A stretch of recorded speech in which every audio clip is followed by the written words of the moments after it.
1 Samuel, chapter 1. There was a certain man from Ramathaim, a Zuphite from the hill country of Ephraim, whose name was Elkanah, son of Jeroham, the son of Elihu, the son of Tohu, the son of Zuph, an Ephraimite. He had 2 wives. One was called Hannah, and the other Peninnah. Peninnah had children, but Hannah had none. Year after year this man went up from his town to worship and sacrifice to the Lord Almighty at Shiloh, where Hophni and Phinehas, the 2 sons of Eli, were priests of the Lord. Whenever the day came for Elkanah to sacrifice, he would give portions of the meat to his wife Peninnah, and to all her sons and daughters. But to Hannah he gave a double portion, because he loved her, and the Lord had closed her womb. And because the Lord had closed her womb, her rival kept provoking her in order to irritate her. This went on year after year. Whenever Hannah went up to the house of the Lord, her rival provoked her till she wept and would not eat. Elkanah, her husband, would say to her, "Hannah, why are you weeping? Why don't you eat? Why are you downhearted? Don't I mean more to you than 10 sons?" Once when they had finished eating and drinking in Shiloh, Hannah stood up. Now Eli the priest was sitting on a chair by the doorpost of the Lord's temple. In bitterness of soul Hannah wept much and prayed to the Lord. And she made a vow, saying, O Lord Almighty, if you will only look upon your servant's misery and remember me, and not forget your servant, but give her a son, then I will give him to the Lord for all the days of his life, and no razor will ever be used on his head. As she kept on praying to the Lord, Eli observed her mouth. Hannah was praying in her heart, and her lips were moving, but her voice was not heard. Eli thought she was drunk, and said to her, "How long will you keep on getting drunk? Get rid of your wine." Not so, my lord, Hannah replied. I am a woman who is deeply troubled. I have not been drinking wine or beer. I was pouring out my soul to the Lord. Do not take your servant for a wicked woman. I have been praying here out of my great anguish and grief. Eli answered, "Go in peace, and may the God of Israel grant you what you have asked of him." She said, May your servant find favor in your eyes. Then she went her way and ate something, and her face was no longer downcast. Early the next morning they arose and worshipped before the Lord, and then went back to their home at Ramah. Elkanah lay with Hannah his wife, and the Lord remembered her. So in the course of time Hannah conceived, and gave birth to a son. She named him Samuel, saying, Because I asked the Lord for him. When the man Elkanah went up with all his family to offer the annual sacrifice to the Lord and to fulfill his vow, Hannah did not go. She said to her husband, After the boy is weaned, I will take him and present him before the Lord, and he will live there always. "Do what seems best to you. Elkanah her husband told her. Stay here until you have weaned him. Only may the Lord make good his word." So the woman stayed at home and nursed her son until she had weaned him. After he was weaned, she took the boy with her, young as he was, along with a 3-year-old bull, an ephah of flour, and a skin of wine, and brought him to the house of the Lord at Shiloh. When they had slaughtered the bull, they brought the boy to Eli, and she said to him, As surely as you live, my Lord, I am the woman who stood here beside you praying to the Lord. I prayed for this child, and the Lord has granted me what I asked of him. So now I give him to the Lord. For his whole life he will be given over to the Lord. And he worshipped the Lord there. This concludes Disc 15. Chapter 2. Then Hannah prayed and said, My heart rejoices in the Lord. In the Lord my horn is lifted high. My mouth boasts over my enemies, for I delight in your deliverance. There is no one holy like the Lord. There is no one besides you. There is no rock like our God. Do not keep talking so proudly, or let your mouth speak such arrogance. For the Lord is a God who knows, and by him deeds are weighed. The bows of the warriors are broken, but those who stumbled are armed with strength. Those who were full hire themselves out for food, but those who were hungry hunger no more. She who was barren has borne 7 children, but she who has had many sons pines away. The Lord brings death and makes alive. He brings down to the grave and raises up. The Lord sends poverty and wealth. He humbles and he exalts. He raises the poor from the dust and lifts the needy from the ash heap. He seats them with princes and has them inherit a throne of honor. For the foundations of the earth are the Lord's. Upon them he has set the world. He will guard the feet of his saints, but the wicked will be silenced in darkness. It is not by strength that one prevails. Those who oppose the Lord will be shattered. He will thunder against them from heaven. The Lord will judge the ends of the earth. He will give strength to his king and exalt the horn of his anointed. Then Elkanah went home to Ramah, but the boy ministered before the Lord under Eli the priest. Eli's sons were wicked men. They had no regard for the Lord. Now it was the practice of the priests with the people that whenever anyone offered a sacrifice, and while the meat was being boiled, the servant of the priest would come with a 3-pronged fork in his hand. He would plunge it into the pan or kettle or cauldron or pot, and the priest would take for himself whatever the fork brought up. This is how they treated all the Israelites who came to Shiloh.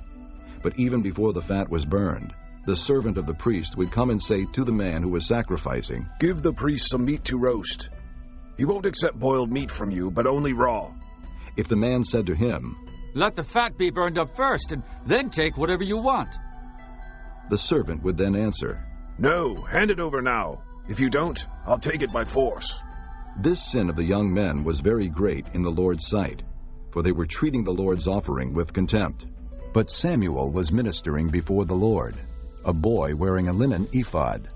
Each year his mother made him a little robe and took it to him when she went up with her husband to offer the annual sacrifice. Eli would bless Elkanah and his wife, saying, May the Lord give you children by this woman to take the place of the one she prayed for and gave to the Lord. Then they would go home, and the Lord was gracious to Hannah. She conceived and gave birth to 3 sons and 2 daughters. Meanwhile, the boy Samuel grew up in the presence of the Lord. Now Eli, who was very old, heard about everything his sons were doing to all Israel, and how they slept with the women who served at the entrance to the tent of meeting. So he said to them, Why do you do such things? I hear from all the people about these wicked deeds of yours. No, my sons, it is not a good report that I hear spreading among the Lord's people. If a man sins against another man, God may mediate for him. But if a man sins against the Lord, who will intercede for him? His sons, however, did not listen to their father's rebuke, for it was the Lord's will to put them to death. And the boy Samuel continued to grow in stature and in favor with the Lord and with men. Now a man of God came to Eli and said to him, This is what the Lord says. Did I not clearly reveal myself to your father's house when they were in Egypt under Pharaoh? I chose your father out of all the tribes of Israel to be my priest, to go up to my altar, to burn incense, and to wear an ephod in my presence. I also gave your father's house all the offerings made with fire by the Israelites. Why do you scorn my sacrifice and offering that I prescribed for my dwelling? Why do you honor your sons more than me by fattening yourselves on the choice parts of every offering made by my people Israel? Therefore the Lord, the God of Israel, declares, I promised that your house and your father's house would minister before me forever. But now the Lord declares, Far be it from me. Those who honor me I will honor, but those who despise me will be disdained. The time is coming when I will cut short your strength and the strength of your father's house, so that there will not be an old man in your family line, and you will see distress in my dwelling. Although good will be done to Israel, in your family line there will never be an old man. Every one of you that I do not cut off from my altar will be spared only to blind your eyes with tears and to grieve your heart, and all your descendants will die in the prime of life. And what happens to your 2 sons, Hophni and Phinehas, will be a sign to you. They will both die on the same day. I will raise up for myself a faithful priest, who will do according to what is in my heart and mind. I will firmly establish his house, and he will minister before my anointed one always. Then everyone left in your family line will come and bow down before him for a piece of silver and a crust of bread, and plead, Appoint me to some priestly office so I can have food to eat. Chapter 3. The boy Samuel ministered before the Lord under Eli. In those days the word of the Lord was rare. There were not many visions. One night Eli, whose eyes were becoming so weak that he could barely see, was lying down in his usual place. The lamp of God had not yet gone out, and Samuel was lying down in the temple of the Lord, where the ark of God was. Then the Lord called Samuel. Samuel answered, "Here I am." And he ran to Eli and said, "Here I am. You called me." But Eli said, I did not call. Go back and lie down. So he went and lay down. Again the Lord called, Samuel. And Samuel got up and went to Eli and said, "Here I am. You called me." My son, Eli said, I did not call. Go back and lie down. Now Samuel did not yet know the Lord. The word of the Lord had not yet been revealed to him. The Lord called Samuel a third time. And Samuel got up and went to Eli and said, "Here I am. You called me." Then Eli realized that the Lord was calling the boy. So Eli told Samuel, Go and lie down, and if he calls you, say, Speak, Lord, for your servant is listening. So Samuel went and lay down in his place. The Lord came and stood there, calling as at the other times, Samuel, Samuel. Then Samuel said, "Speak, for your servant is listening." And the Lord said to Samuel, See, I am about to do something in Israel that will make the ears of everyone who hears of it tingle. At that time, I will carry out against Eli everything I spoke against his family, from beginning to end. For I told him that I would judge his family forever because of the sin he knew about. His sons made themselves contemptible, and he failed to restrain them. Therefore, I swore to the house of Eli, the guilt of Eli's house will never be atoned for by sacrifice or offering. Samuel lay down until morning, and then opened the doors of the house of the Lord. He was afraid to tell Eli the vision, but Eli called him and said, Samuel, my son. Samuel answered, "Here I am." What was it he said to you? Eli asked. Do not hide it from me. May God deal with you, be it ever so severely, if you hide from me anything he told you. So Samuel told him everything, hiding nothing from him. Then Eli said, He is the Lord. Let him do what is good in his eyes. The Lord was with Samuel as he grew up, and he let none of his words fall to the ground. And all Israel, from Dan to Beersheba, recognized that Samuel was attested as a prophet of the Lord. The Lord continued to appear at Shiloh, and there he revealed himself to Samuel through his word. Chapter 4. And Samuel's word came to all Israel. Now the Israelites went out to fight against the Philistines. The Israelites camped at Ebenezer, and the Philistines at Aphek. The Philistines deployed their forces to meet Israel, and as the battle spread, Israel was defeated by the Philistines, who killed about 4,000 of them on the battlefield.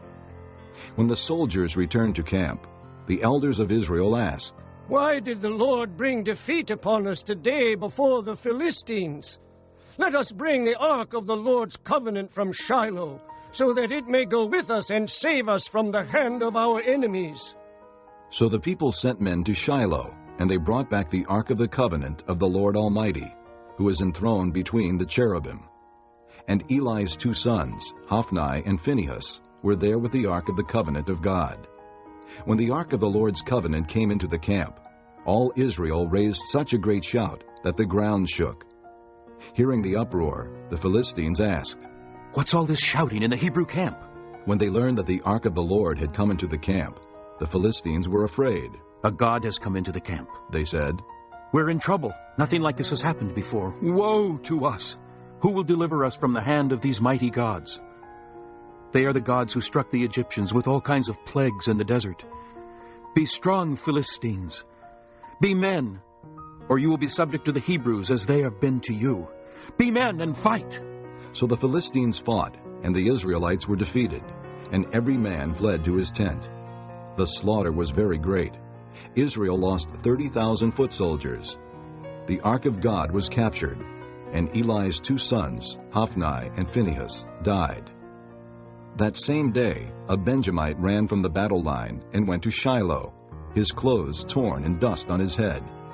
When he arrived, there was Eli sitting on his chair by the side of the road, watching, because his heart feared for the ark of God. When the man entered the town and told what had happened, the whole town sent up a cry. Eli heard the outcry and asked, "What is the meaning of this uproar?" The man hurried over to Eli, who was 98 years old and whose eyes were set so that he could not see. He told Eli, "I've just come from the battle line. I fled from it this very day." Eli asked, "What happened, my son?" The man who brought the news replied, "Israel fled before the Philistines, and the army has suffered heavy losses. Also, your 2 sons, Hophni and Phinehas, are dead, and the ark of God has been captured." When he mentioned the ark of God, Eli fell backward off his chair by the side of the gate. His neck was broken, and he died, for he was an old man and heavy. He had led Israel 40 years. His daughter-in-law, the wife of Phinehas, was pregnant and near the time of delivery. When she heard the news that the ark of God had been captured, and that her father-in-law and her husband were dead, she went into labor and gave birth, but was overcome by her labor pains. As she was dying, the women attending her said, "Don't despair. You have given birth to a son." But she did not respond or pay any attention. She named the boy Ichabod, saying, "The glory has departed from Israel," because of the capture of the ark of God and the deaths of her father-in-law and her husband. She said, "The glory has departed from Israel, for the ark of God has been captured." Chapter 5. After the Philistines had captured the ark of God, they took it from Ebenezer to Ashdod. Then they carried the ark into Dagon's temple and set it beside Dagon. When the people of Ashdod rose early the next day, there was Dagon, fallen on his face on the ground before the ark of the Lord. They took Dagon and put him back in his place. But the following morning, when they rose, there was Dagon, fallen on his face on the ground before the ark of the Lord. His head and hands had been broken off and were lying on the threshold. Only his body remained. That is why to this day neither the priest of Dagon nor any others who enter Dagon's temple at Ashdod step on the threshold. The Lord's hand was heavy upon the people of Ashdod and its vicinity. He brought devastation upon them and afflicted them with tumors. When the men of Ashdod saw what was happening, they said, "The ark of the God of Israel must not stay here with us, because his hand is heavy upon us, and upon Dagon our God." So they called together all the rulers of the Philistines and asked them, "What shall we do with the ark of the God of Israel?" They answered, "Have the ark of the God of Israel moved to Gath." So they moved the ark of the God of Israel. But after they had moved it, the Lord's hand was against that city, throwing it into a great panic. He afflicted the people of the city, both young and old, with an outbreak of tumors. So they sent the ark of God to Ekron. As the ark of God was entering Ekron, the people of Ekron cried out, "They have brought the ark of the God of Israel around to us to kill us and our people." So they called together all the rulers of the Philistines and said, "Send the ark of the God of Israel away. Let it go back to its own place, or it will kill us and our people." For death had filled the city with panic. God's hand was very heavy upon it. Those who did not die were afflicted with tumors, and the outcry of the city went up to heaven. Chapter 6. When the ark of the Lord had been in Philistine territory 7 months, the Philistines called for the priests and the diviners and said, "What shall we do with the ark of the Lord? Tell us how we should send it back to its place." They answered, "If you return the ark of the God of Israel, do not send it away empty, but by all means send a guilt offering to him. Then you will be healed, and you will know why his hand has not been lifted from you." The Philistines asked, "What guilt offering should we send to him?" They replied, 5 gold tumors and 5 gold rats, according to the number of the Philistine rulers, because the same plague has struck both you and your rulers. Make models of the tumors and of the rats that are destroying the country, and pay honor to Israel's God. Perhaps he will lift his hand from you and your gods and your land. Why do you harden your hearts as the Egyptians and Pharaoh did? When he treated them harshly, did they not send the Israelites out so they could go on their way? Now then, get a new cart ready, with 2 cows that have calved and have never been yoked. Hitch the cows to the cart, but take their calves away and pen them up. Take the ark of the Lord and put it on the cart, and in a chest beside it put the gold objects you are sending back to him as a guilt offering. Send it on its way, but keep watching it. If it goes up to its own territory toward Beth-Shemesh, then the Lord has brought this great disaster on us. But if it does not, then we will know that it was not his hand that struck us, and that it happened to us by chance." So they did this. They took 2 such cows and hitched them to the cart, and penned up their calves. They placed the ark of the Lord on the cart, and along with it the chests containing the gold rats and the models of the tumors. Then the cows went straight up toward Beth-Shemesh, keeping on the road and lowing all the way. They did not turn to the right or to the left. The rulers of the Philistines followed them as far as the border of Beth-Shemesh. Now the people of Beth-Shemesh were harvesting their wheat in the valley, and when they looked up and saw the ark, they rejoiced at the sight. The cart came to the field of Joshua of Beth-Shemesh, and there it stopped beside a large rock. The people chopped up the wood of the cart and sacrificed the cows as a burnt offering to the Lord. The Levites took down the ark of the Lord, together with the chest containing the gold objects, and placed them on the large rock. On that day the people of Beth-Shemesh offered burnt offerings and made sacrifices to the Lord. The 5 rulers of the Philistines saw all this, and then returned that same day to Ekron. These are the gold tumors the Philistines sent as a guilt offering to the Lord, 1 each for Ashdod, Gaza, Ashkelon, Gath, and Ekron. And the number of the gold rats was according to the number of Philistine towns belonging to the 5 rulers, the fortified towns with their country villages. The large rock on which they set the ark of the Lord is a witness to this day in the field of Joshua of Beth-Shemesh. But God struck down some of the men of Beth-Shemesh, putting 70 of them to death, because they had looked into the ark of the Lord.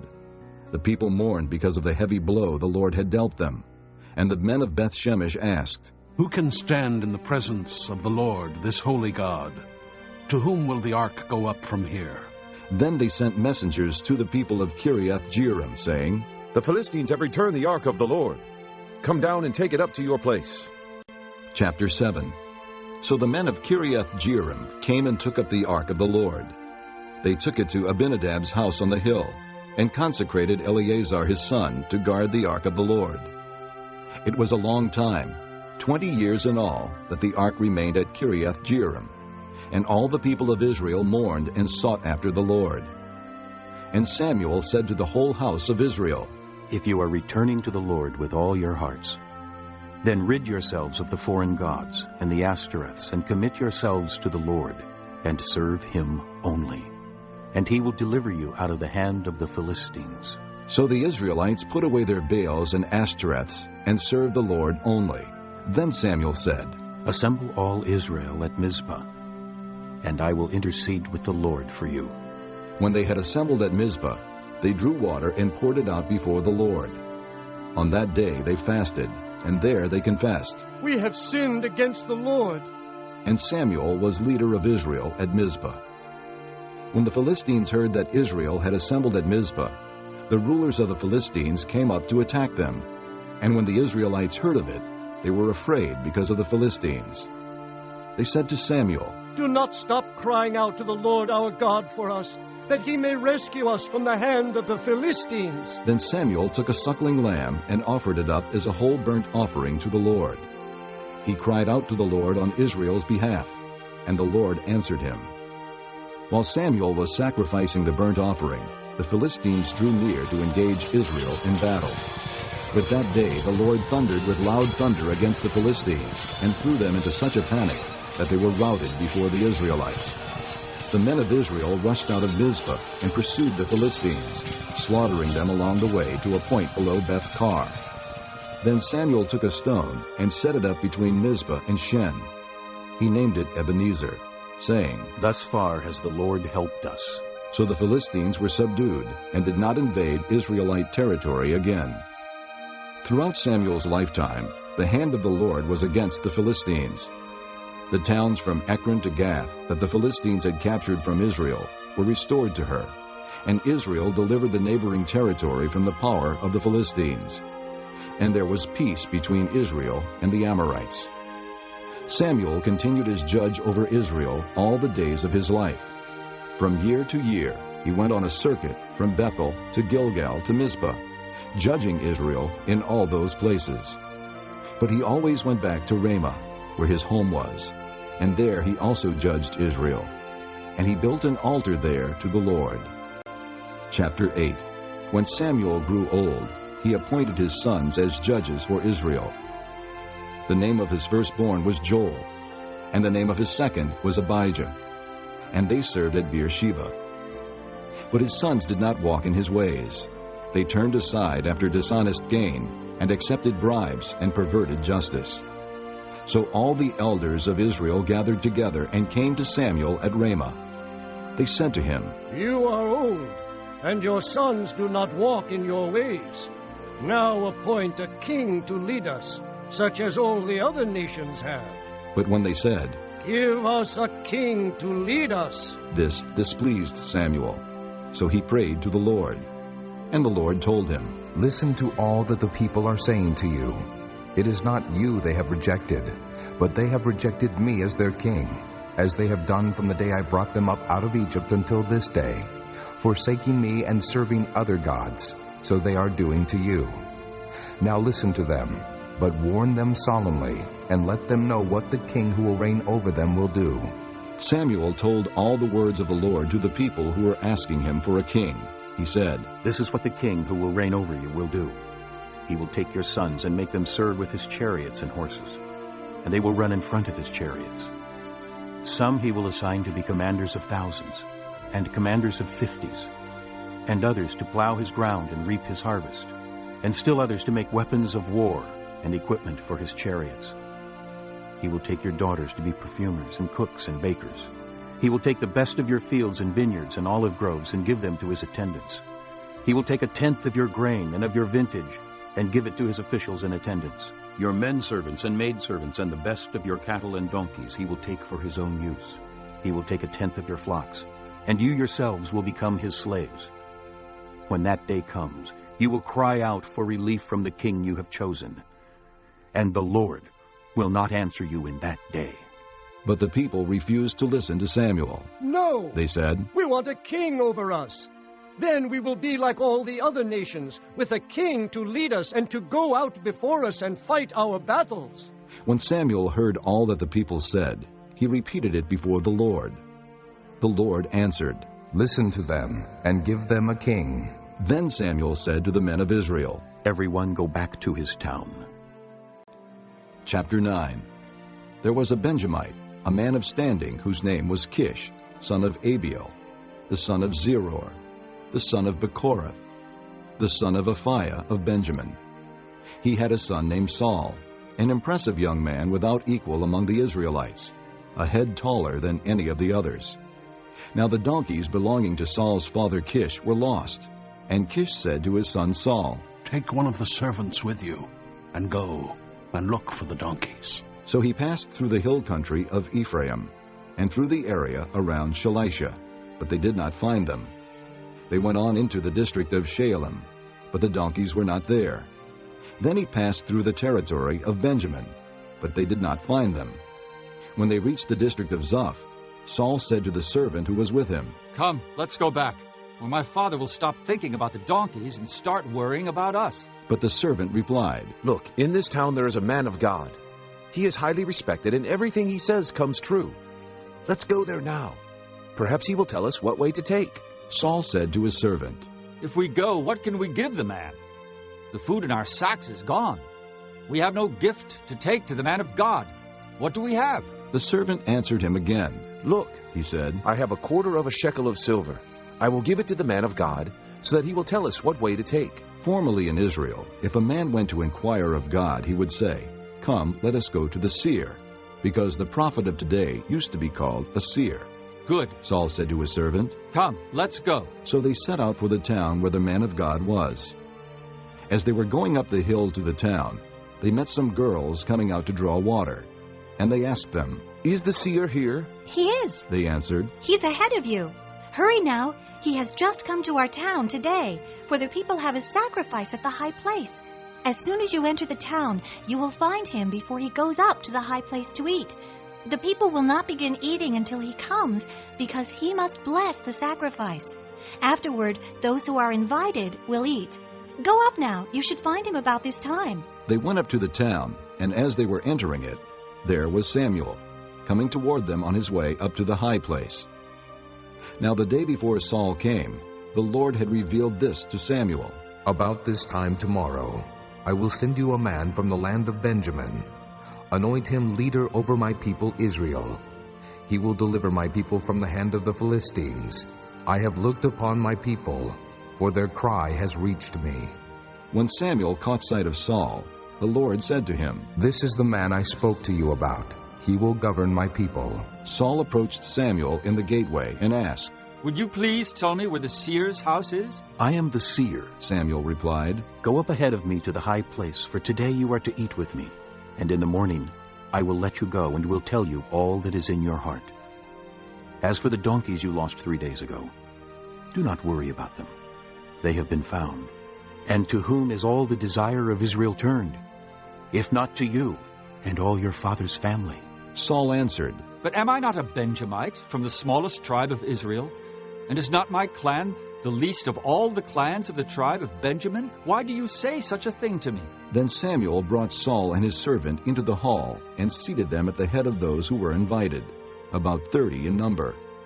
Samuel said to the cook, "Bring the piece of meat I gave you, the one I told you to lay aside." So the cook took up the leg with what was on it and set it in front of Saul. Samuel said, "Here is what has been kept for you. Eat, because it was set aside for you for this occasion, from the time I said, 'I have invited guests.'" And Saul dined with Samuel that day.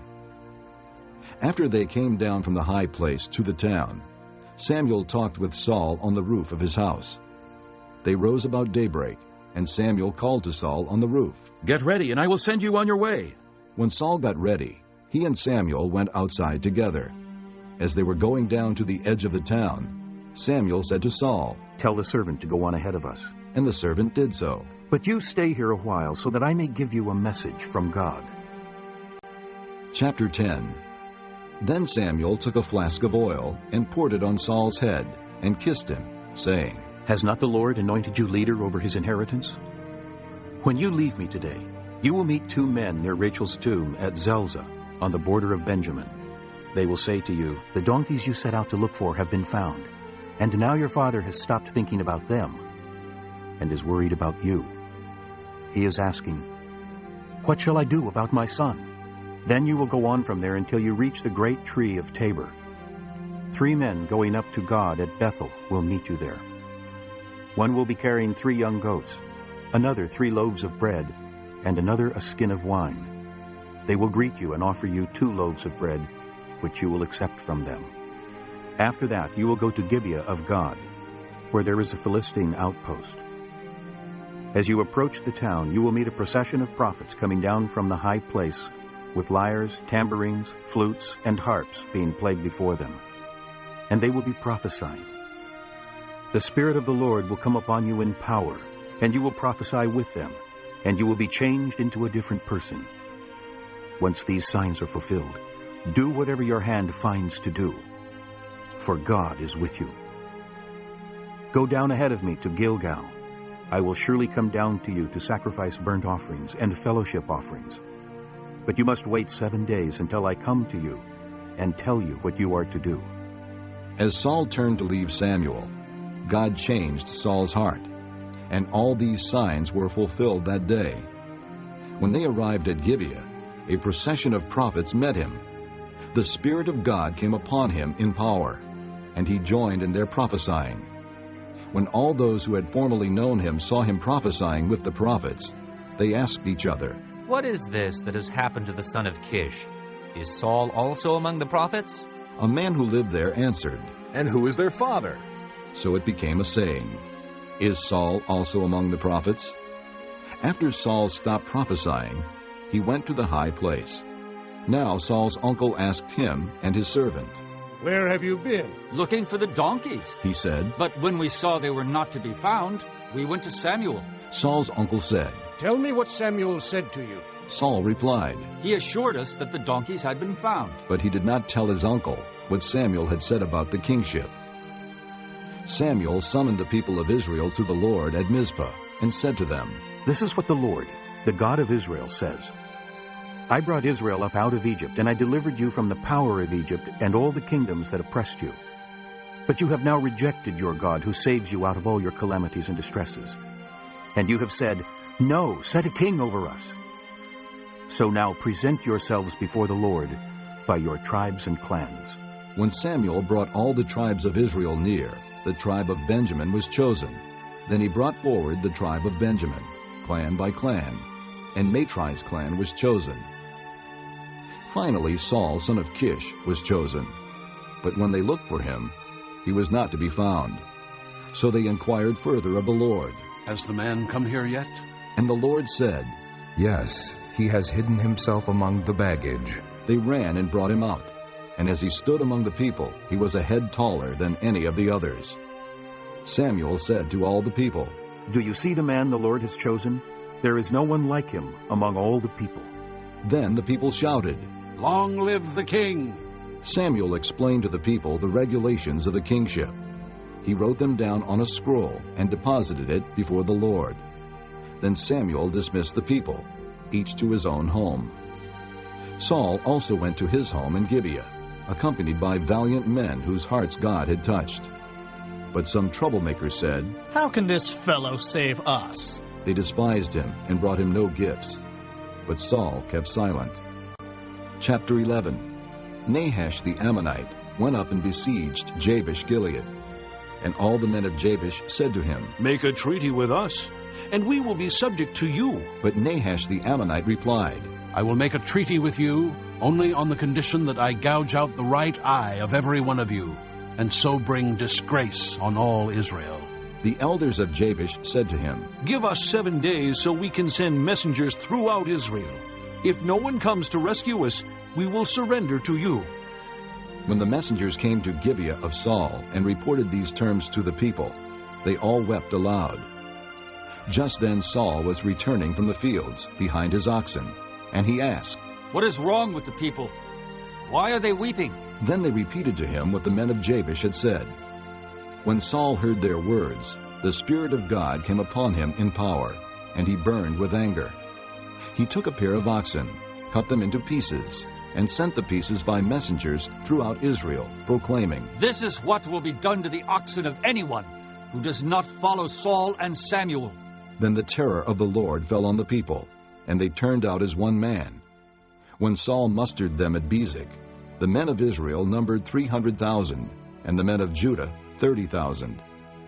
They told the messengers who had come, Say to the men of Jabesh-Gilead, By the time the sun is hot tomorrow, you will be delivered. When the messengers went and reported this to the men of Jabesh, they were elated. They said to the Ammonites, Tomorrow we will surrender to you, and you can do to us whatever seems good to you. The next day, Saul separated his men into 3 divisions. During the last watch of the night, they broke into the camp of the Ammonites and slaughtered them until the heat of the day. Those who survived were scattered, so that no 2 of them were left together. The people then said to Samuel, Who was it that asked, Shall Saul reign over us? Bring these men to us, and we will put them to death. But Saul said, No one shall be put to death today, for this day the Lord has rescued Israel. Then Samuel said to the people, Come, let us go to Gilgal, and there reaffirm the kingship.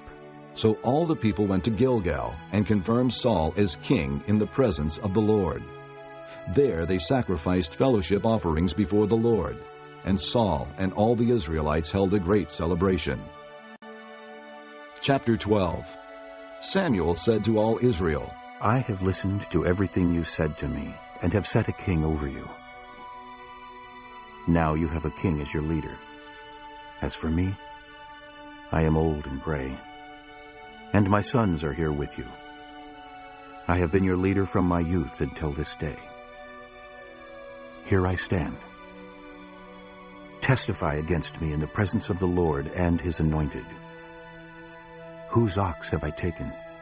Whose donkey have I taken? Whom have I cheated? Whom have I oppressed? From whose hand have I accepted a bribe to make me shut my eyes? If I have done any of these, I will make it right." "You have not cheated or oppressed us," they replied. "You have not taken anything from anyone's hand." Samuel said to them, "The Lord is witness against you, and also his anointed is witness this day, that you have not found anything in my hand." "He is witness," they said.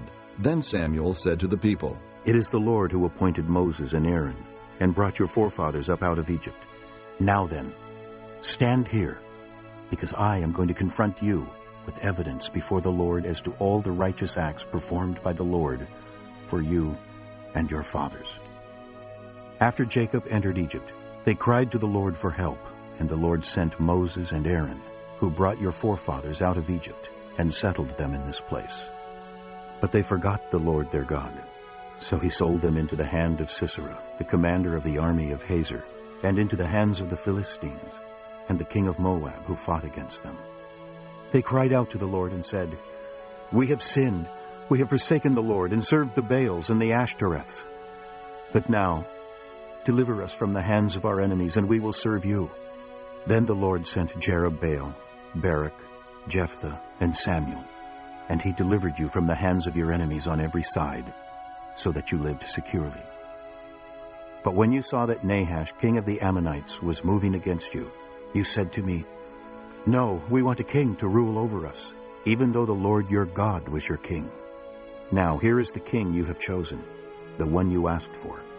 See, the Lord has set a king over you. If you fear the Lord and serve and obey him, and do not rebel against his commands, and if both you and the king who reigns over you follow the Lord your God, good. But if you do not obey the Lord, and if you rebel against his commands, his hand will be against you, as it was against your fathers. Now then, stand still and see this great thing the Lord is about to do before your eyes. Is it not wheat harvest now? I will call upon the Lord to send thunder and rain, and you will realize what an evil thing you did in the eyes of the Lord when you asked for a king." Then Samuel called upon the Lord, and that same day the Lord sent thunder and rain. So all the people stood in awe of the Lord and of Samuel. The people all said to Samuel, "Pray to the Lord your God for your servants, so that we will not die. For we have added to all our other sins the evil of asking for a king." "Do not be afraid," Samuel replied. "You have done all this evil. Yet do not turn away from the Lord, but serve the Lord with all your heart. Do not turn away after useless idols. They can do you no good, nor can they rescue you, because they are useless.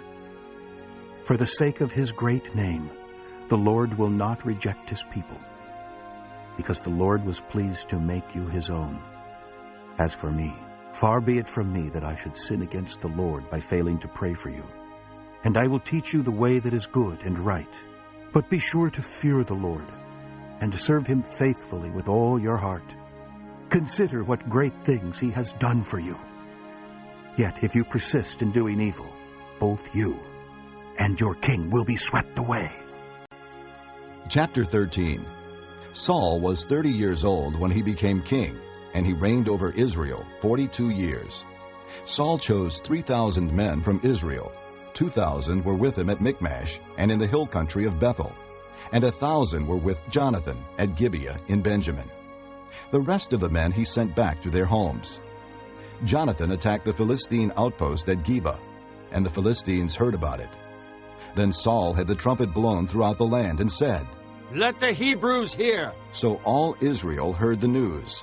Saul has attacked the Philistine outpost, and now Israel has become a stench to the Philistines.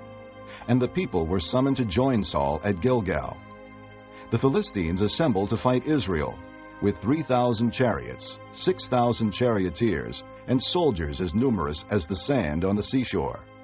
They went up and camped at Michmash, east of Bethaven. When the men of Israel saw that their situation was critical and that their army was hard-pressed, they hid in caves and thickets, among the rocks, and in pits and cisterns. Some Hebrews even crossed the Jordan to the land of Gad and Gilead.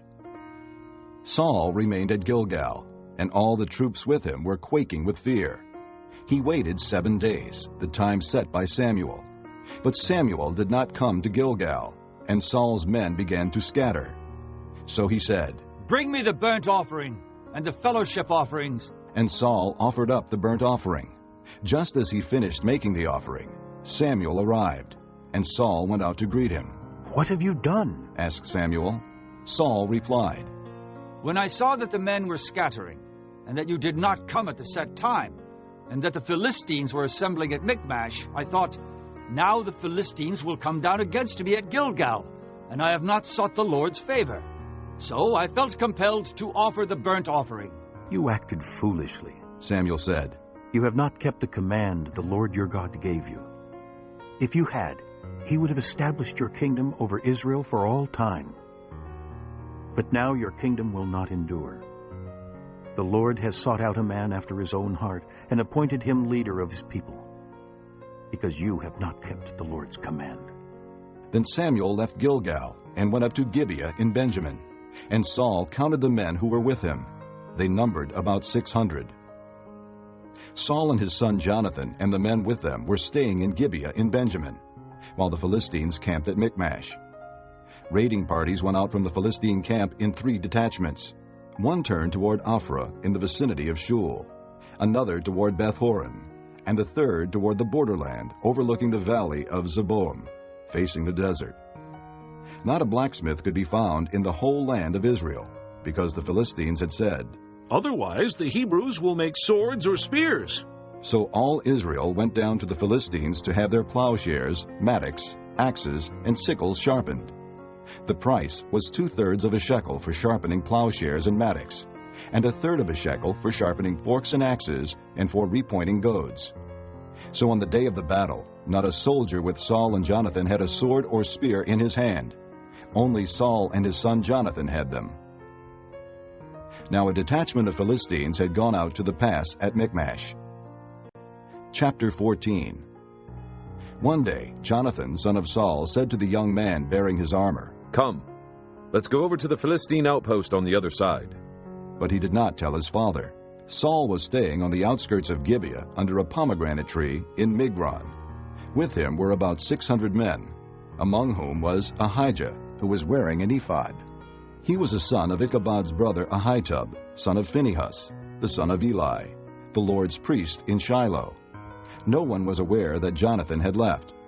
On each side of the pass that Jonathan intended to cross to reach the Philistine outpost was a cliff. One was called Bozez, and the other Sina. One cliff stood to the north toward Michmash, the other to the south toward Geba.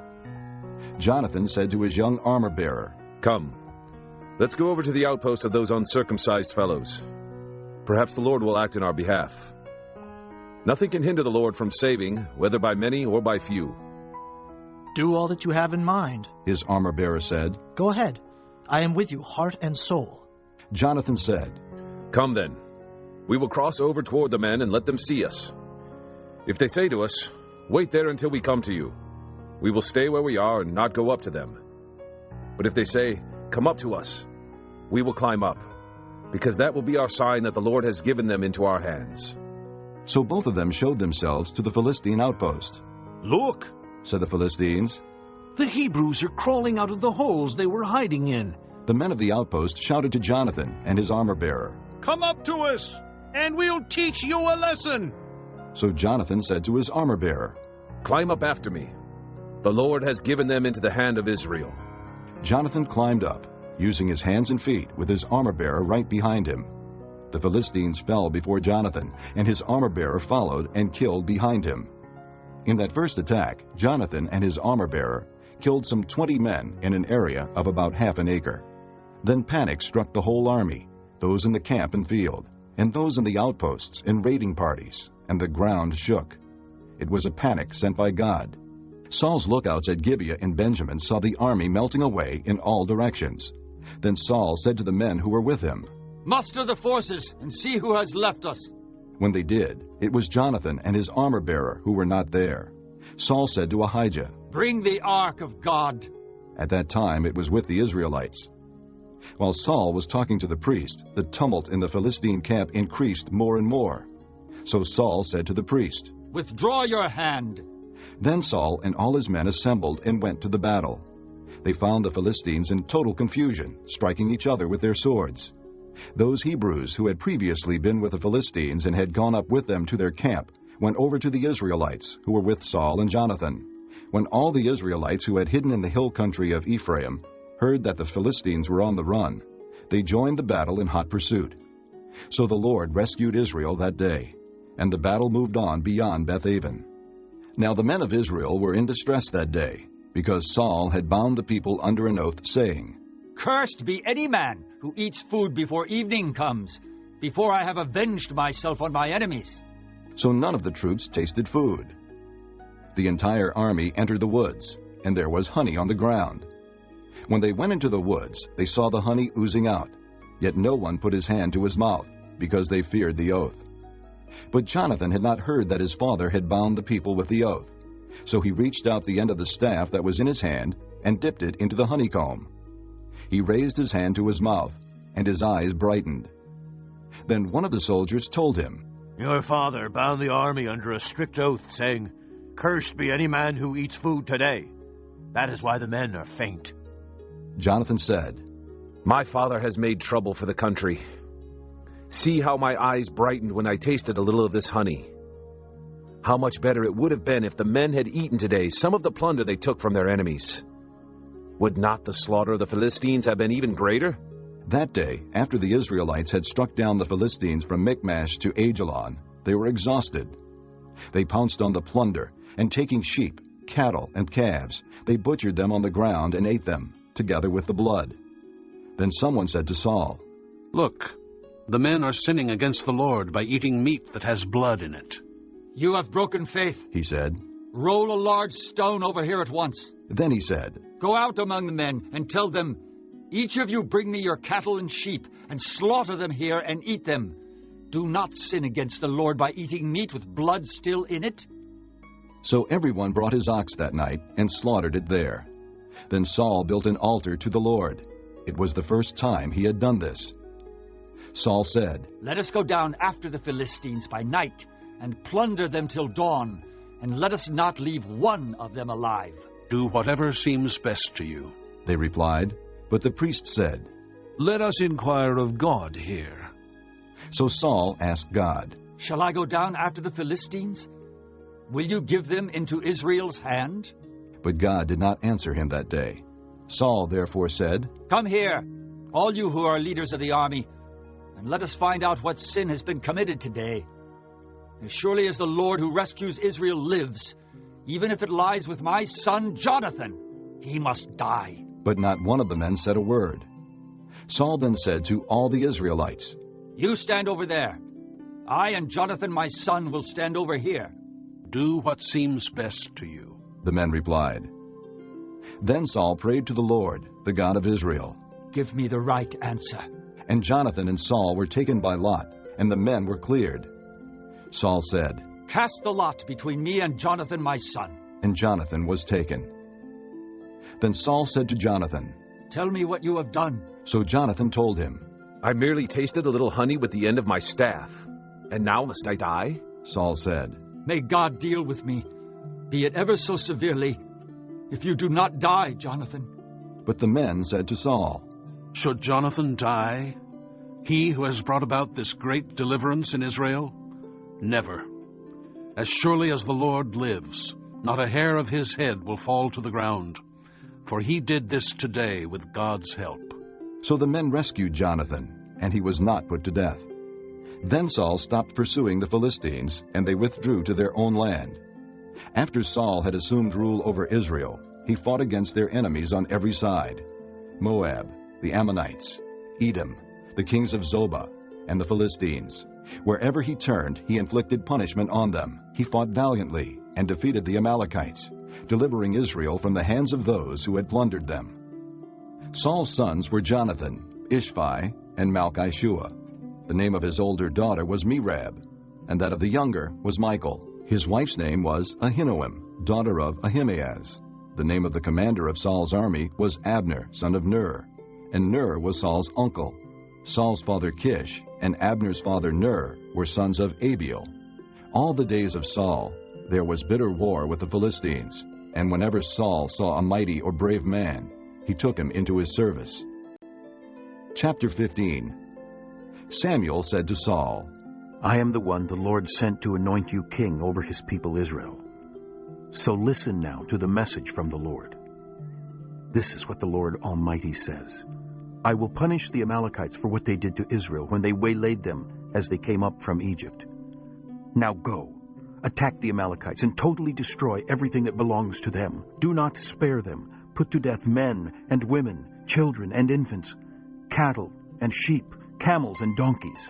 So Saul summoned the men and mustered them at Telaim, 200,000 foot soldiers and 10,000 men from Judah. Saul went to the city of Amalek and set an ambush in the ravine. Then he said to the Kenites, Go away, leave the Amalekites, so that I do not destroy you along with them. For you showed kindness to all the Israelites when they came up out of Egypt. So the Kenites moved away from the Amalekites. Then Saul attacked the Amalekites all the way from Havilah to Shur, to the east of Egypt. He took Agag, king of the Amalekites, alive, and all his people he totally destroyed with the sword. But Saul and the army spared Agag and the best of the sheep and cattle, the fat calves and lambs, everything that was good. These they were unwilling to destroy completely, but everything that was despised and weak they totally destroyed. Then the word of the Lord came to Samuel. I am grieved that I have made Saul king, because he has turned away from me and has not carried out my instructions. Samuel was troubled, and he cried out to the Lord all that night. Early in the morning Samuel got up and went to meet Saul, but he was told, Saul has gone to Carmel. There he has set up a monument in his own honor, and has turned and gone on down to Gilgal. When Samuel reached him, Saul said, The Lord bless you. I have carried out the Lord's instructions. But Samuel said, What then is this bleating of sheep in my ears? What is this lowing of cattle that I hear? Saul answered, The soldiers brought them from the Amalekites. They spared the best of the sheep and cattle to sacrifice to the Lord your God, but we totally destroyed the rest. Stop, Samuel said to Saul. Let me tell you what the Lord said to me last night. Tell me, Saul replied. Samuel said, Although you were once small in your own eyes, did you not become the head of the tribes of Israel? The Lord anointed you king over Israel, and he sent you on a mission, saying, Go and completely destroy those wicked people, the Amalekites. Make war on them until you have wiped them out. Why did you not obey the Lord? Why did you pounce on the plunder and do evil in the eyes of the Lord? But I did obey the Lord, Saul said. I went on the mission the Lord assigned me. I completely destroyed the Amalekites and brought back Agag, their king. The soldiers took sheep and cattle from the plunder, the best of what was devoted to God, in order to sacrifice them to the Lord your God at Gilgal. But Samuel replied, Does the Lord delight in burnt offerings and sacrifices as much as in obeying the voice of the Lord? To obey is better than sacrifice, and to heed is better than the fat of rams. For rebellion is like the sin of divination, and arrogance like the evil of idolatry. Because you have rejected the word of the Lord, he has rejected you as king. Then Saul said to Samuel, I have sinned. I violated the Lord's command and your instructions. I was afraid of the people, and so I gave in to them. Now I beg you, forgive my sin, and come back with me, so that I may worship the Lord. But Samuel said to him, I will not go back with you. You have rejected the word of the Lord, and the Lord has rejected you as king over Israel. As Samuel turned to leave, Saul caught hold of the hem of his robe, and it tore. Samuel said to him, The Lord has torn the kingdom of Israel from you today, and has given it to one of your neighbors, to one better than you. He who is the glory of Israel does not lie or change his mind, for he is not a man that he should change his mind. Saul replied, I have sinned, but please honor me before the elders of my people and before Israel. Come back with me, so that I may worship the Lord your God. So Samuel went back with Saul, and Saul worshipped the Lord. Then Samuel said, Bring me Agag, king of the Amalekites. Agag came to him confidently, thinking, Surely the bitterness of death is past. But Samuel said, As your sword has made women childless, so will your mother be childless among women. And Samuel put Agag to death before the Lord at Gilgal. Then Samuel left for Ramah, but Saul went up to his home in Gibeah of Saul. Until the day Samuel died, he did not go to see Saul again, though Samuel mourned for him. And the Lord was grieved that he had made Saul king over Israel. Chapter 16. The Lord said to Samuel, How long will you mourn for Saul, since I have rejected him as king over Israel? Fill your horn with oil, and be on your way. I am sending you to Jesse of Bethlehem. I have chosen one of his sons to be king. But Samuel said, How can I go? Saul will hear about it and kill me. The Lord said, Take a heifer with you and say, I have come to sacrifice to the Lord. Invite Jesse to the sacrifice, and I will show you what to do. You are to anoint for me the one I indicate. Samuel did what the Lord said. When he arrived at Bethlehem, the elders of the town trembled when they met him. They asked, Do you come in peace? Samuel replied, Yes, in peace. I have come to sacrifice to the Lord. Consecrate yourselves, and come to the sacrifice with me. Then he consecrated Jesse and his sons, and invited them to the sacrifice. When they arrived, Samuel saw Eliab, and thought, Surely the Lord's anointed stands here before the Lord. But the Lord said to Samuel, Do not consider his appearance or his height, for I have rejected him. The Lord does not look at the things man looks at. Man looks at the outward appearance, but the Lord looks at the heart. Then Jesse called Abinadab and had him pass in front of Samuel. But Samuel said, The Lord has not chosen this one either. Jesse then had Shammah pass by.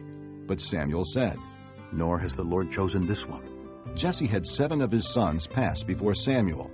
But Samuel said to him, The Lord has not chosen these. So he asked Jesse, Are these all the sons you have? There is still the youngest, Jesse answered, but he is tending the sheep. Samuel said, Send for him. We will not sit down until he arrives. So he sent and had him brought in. He was ruddy, with a fine appearance and handsome features. Then the Lord said, Rise and anoint him. He is the one. So Samuel took the horn of oil and anointed him in the presence of his brothers. And from that day on, the Spirit of the Lord came upon David in power. Samuel then went to Ramah. Now the Spirit of the Lord had departed from Saul, and an evil spirit from the Lord tormented him. Saul's attendants said to him, See, an evil spirit from God is tormenting you. Let our Lord command his servants here to search for someone who can play the harp. He will play when the evil spirit from God comes upon you, and you will feel better. So Saul said to his attendants, Find someone who plays well and bring him to me. One of the servants answered, I have seen a son of Jesse of Bethlehem who knows how to play the harp. He is a brave man and a warrior. He speaks well and is a fine-looking man, and the Lord is with him. Then Saul sent messengers to Jesse and said, Send me your son David, who is with the sheep. So Jesse took a donkey loaded with bread, a skin of wine, and a young goat, and sent them with his son David to Saul. David came to Saul and entered his service. Saul liked him very much, and David became one of his armor-bearers. Then Saul sent word to Jesse, saying, Allow David to remain in my service, for I am pleased with him. Whenever the Spirit from God came upon Saul, David would take his harp and play. Then relief would come to Saul. He would feel better, and the evil spirit would leave him. Chapter 17. Now the Philistines gathered their forces for war and assembled at Soko in Judah. They pitched camp at Ephes-dammim, between Soko and Azekah. Saul and the Israelites assembled and camped in the valley of Elah, and drew up their battle line to meet the Philistines. The Philistines occupied one hill, and the Israelites another, with the valley between them. A champion named Goliath, who was from Gath, came out of the Philistine camp. He was over 9 feet tall. He had a bronze helmet on his head, and wore a coat of scale armor of bronze weighing 5,000 shekels. On his legs he wore bronze greaves, and a bronze javelin was slung on his back. His spear shaft was like a weaver's rod, and its iron point weighed 600 shekels. His shield-bearer went ahead of him. Goliath stood and shouted to the ranks of Israel, Why do you come out and line up for battle? Am I not a Philistine? And are you not the servants of Saul? Choose a man and have him come down to me. If he is able to fight and kill me, we will become your subjects. But if I overcome him and kill him, you will become our subjects and serve us." Then the Philistine said, "This day I defy the ranks of Israel. Give me a man, and let us fight each other." On hearing the Philistines' words, Saul and all the Israelites were dismayed and terrified. Now David was the son of an Ephrathite named Jesse, who was from Bethlehem in Judah. Jesse had 8 sons, and in Saul's time he was old and well advanced in years. Jesse's 3 oldest sons had followed Saul to the war. The firstborn was Eliab, the second Abinadab, and the third Shammah. David was the youngest. The 3 oldest followed Saul, but David went back and forth from Saul to tend his father's sheep at Bethlehem. For 40 days the Philistine came forward every morning and evening and took his stand. Now Jesse said to his son David, "Take this ephah of roasted grain and these 10 loaves of bread for your brothers, and hurry to their camp. Take along these 10 cheeses to the commander of their unit. See how your brothers are, and bring back some assurance from them. They are with Saul and all the men of Israel in the valley of Elah, fighting against the Philistines." Early in the morning, David left the flock with a shepherd, loaded up and set out, as Jesse had directed. He reached the camp as the army was going out to its battle positions, shouting the war cry. Israel and the Philistines were drawing up their lines facing each other. David left his things with the keeper of supplies, ran to the battle lines, and greeted his brothers. As he was talking with them, Goliath, the Philistine champion from Gath, stepped out from his lines and shouted his usual defiance, and David heard it. When the Israelites saw the man, they all ran from him in great fear. Now the Israelites had been saying, "Do you see how this man keeps coming out? He comes out to defy Israel. The king will give great wealth to the man who kills him. He will also give him his daughter in marriage, and will exempt his father's family from taxes in Israel." David asked the men standing near him, "What will be done for the man who kills this Philistine and removes this disgrace from Israel? Who is this uncircumcised Philistine, that he should defy the armies of the living God?" They repeated to him what they had been saying, and told him, "This is what will be done for the man who kills him." When Eliab, David's oldest brother, heard him speaking with the men, he burned with anger at him and asked, "Why have you come down here? And with whom did you leave those few sheep in the desert? I know how conceited you are, and how wicked your heart is. You came down only to watch the battle." "Now what have I done?" said David. "Can't I even speak?" He then turned away to someone else and brought up the same matter, and the men answered him as before. What David said was overheard and reported to Saul, and Saul sent for him. David said to Saul, "Let no one lose heart on account of this Philistine. Your servant will go and fight him." Saul replied, "You are not able to go out against this Philistine and fight him. You are only a boy, and he has been a fighting man from his youth." But David said to Saul, "Your servant has been keeping his father's sheep. When a lion or a bear came and carried off a sheep from the flock, I went after it, struck it, and rescued the sheep from its mouth. When it turned on me, I seized it by its hair, struck it, and killed it. Your servant has killed both the lion and the bear. This uncircumcised Philistine will be like one of them, because he has defied the armies of the living God. The Lord who delivered me from the paw of the lion and the paw of the bear will deliver me from the hand of this Philistine." Saul said to David, "Go, and the Lord be with you." Then Saul dressed David in his own tunic. He put a coat of armor on him and a bronze helmet on his head. David fastened on his sword over the tunic and tried walking around, because he was not used to them. "I cannot go in these," he said to Saul, "because I am not used to them." So he took them off. Then he took his staff in his hand, chose 5 smooth stones from the stream, put them in the pouch of his shepherd's bag, and with his sling in his hand, approached the Philistine. Meanwhile, the Philistine, with his shield-bearer in front of him, kept coming closer to David. He looked David over and saw that he was only a boy, ruddy and handsome, and he despised him. He said to David, "Am I a dog, that you come at me with sticks?" And the Philistine cursed David by his gods. "Come here, and I'll give your flesh to the birds of the air and the beasts of the field." David said to the Philistine, "You come against me with sword and spear and javelin, but I come against you in the name of the Lord Almighty, the God of the armies of Israel, whom you have defied. This day the Lord will hand you over to me, and I'll strike you down and cut off your head. Today I will give the carcasses of the Philistine army to the birds of the air and the beasts of the earth, and the whole world will know that there is a God in Israel. All those gathered here will know that it is not by sword or spear that the Lord saves, for the battle is the Lord's, and he will give all of you into our hands." As the Philistine moved closer to attack him, David ran quickly toward the battle line to meet him. Reaching into his bag and taking out a stone, he slung it and struck the Philistine on the forehead.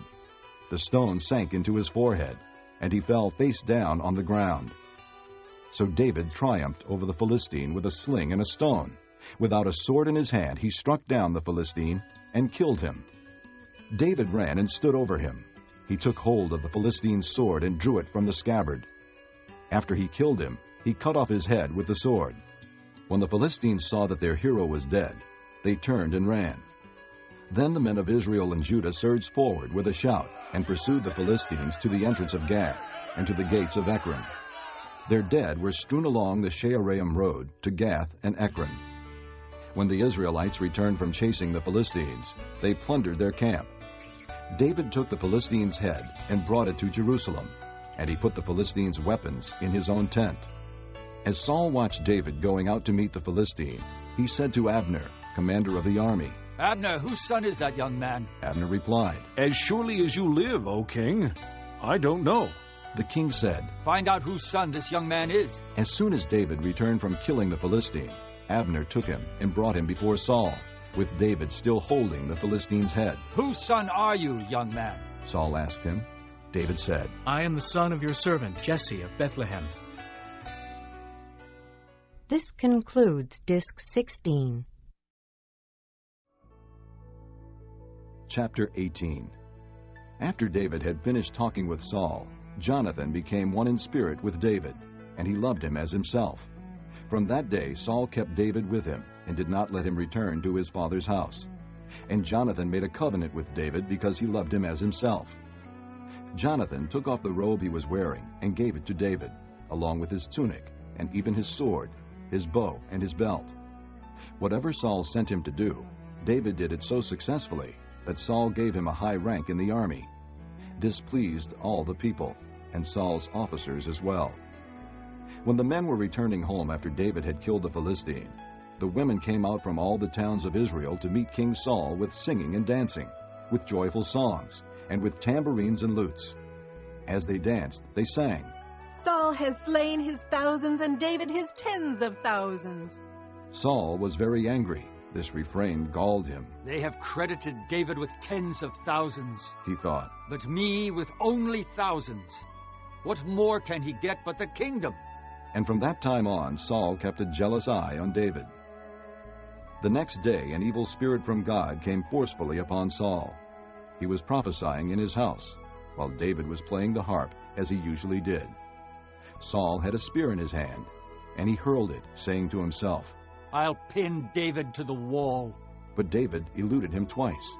Saul was afraid of David, because the Lord was with David, but had left Saul. So he sent David away from him, and gave him command over 1,000 men, and David led the troops in their campaigns. In everything he did, he had great success, because the Lord was with him. When Saul saw how successful he was afraid of him. But all Israel and Judah loved David, because he led them in their campaigns. Saul said to David, "Here is my older daughter Merab. I will give her to you in marriage. Only serve me bravely and fight the battles of the Lord." For Saul said to himself, "I will not raise a hand against him. Let the Philistines do that." But David said to Saul, "Who am I, and what is my family or my father's clan in Israel, that I should become the king's son-in-law?" So when the time came for Merab, Saul's daughter, to be given to David, she was given in marriage to Adriel of Mahalath. Now Saul's daughter Michal was in love with David, and when they told Saul about it, he was pleased. "I will give her to him," he thought, "so that she may be a snare to him, and so that the hand of the Philistines may be against him." So Saul said to David, "Now you have a second opportunity to become my son-in-law." Then Saul ordered his attendants, "Speak to David privately and say, 'Look, the king is pleased with you, and his attendants all like you. Now become his son-in-law.'" They repeated these words to David, But David said, "Do you think it is a small matter to become the king's son-in-law? I'm only a poor man and little known." When Saul's servants told him what David had said, Saul replied, "Say to David, the king wants no other price for the bride than 100 Philistine foreskins to take revenge on his enemies." Saul's plan was to have David fall by the hands of the Philistines. When the attendants told David these things, he was pleased to become the king's son-in-law. So before the allotted time elapsed, David and his men went out and killed 200 Philistines. He brought their foreskins and presented the full number to the king so that he might become the king's son-in-law. Then Saul gave him his daughter Michal in marriage. When Saul realized that the Lord was with David and that his daughter Michal loved David, Saul became still more afraid of him, and he remained his enemy the rest of his days. The Philistine commanders continued to go out to battle, and as often as they did, David met with more success than the rest of Saul's officers, and his name became well known. Chapter 19. Saul told his son Jonathan and all the attendants to kill David. But Jonathan was very fond of David and warned him, "My father Saul is looking for a chance to kill you. Be on your guard tomorrow morning. Go into hiding and stay there. I will go out and stand with my father in the field where you are. I'll speak to him about you and will tell you what I find out."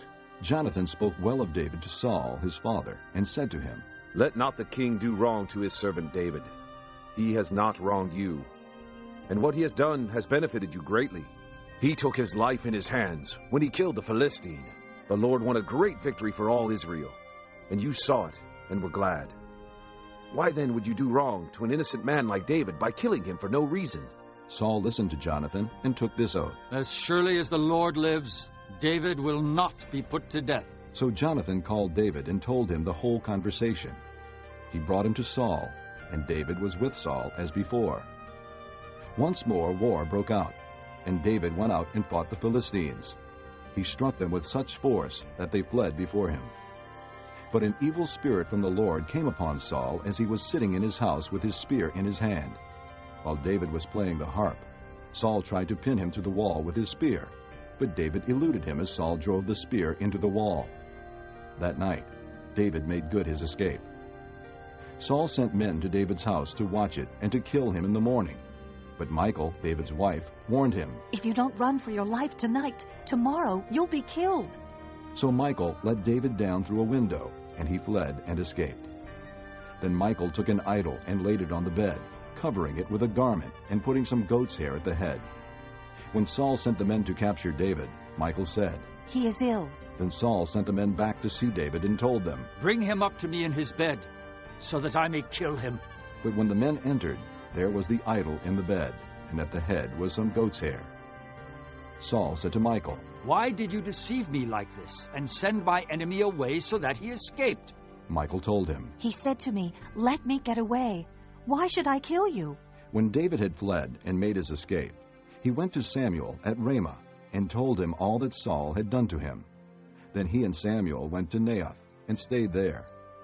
Word came to Saul, "David is in Naioth at Ramah." So he sent men to capture him.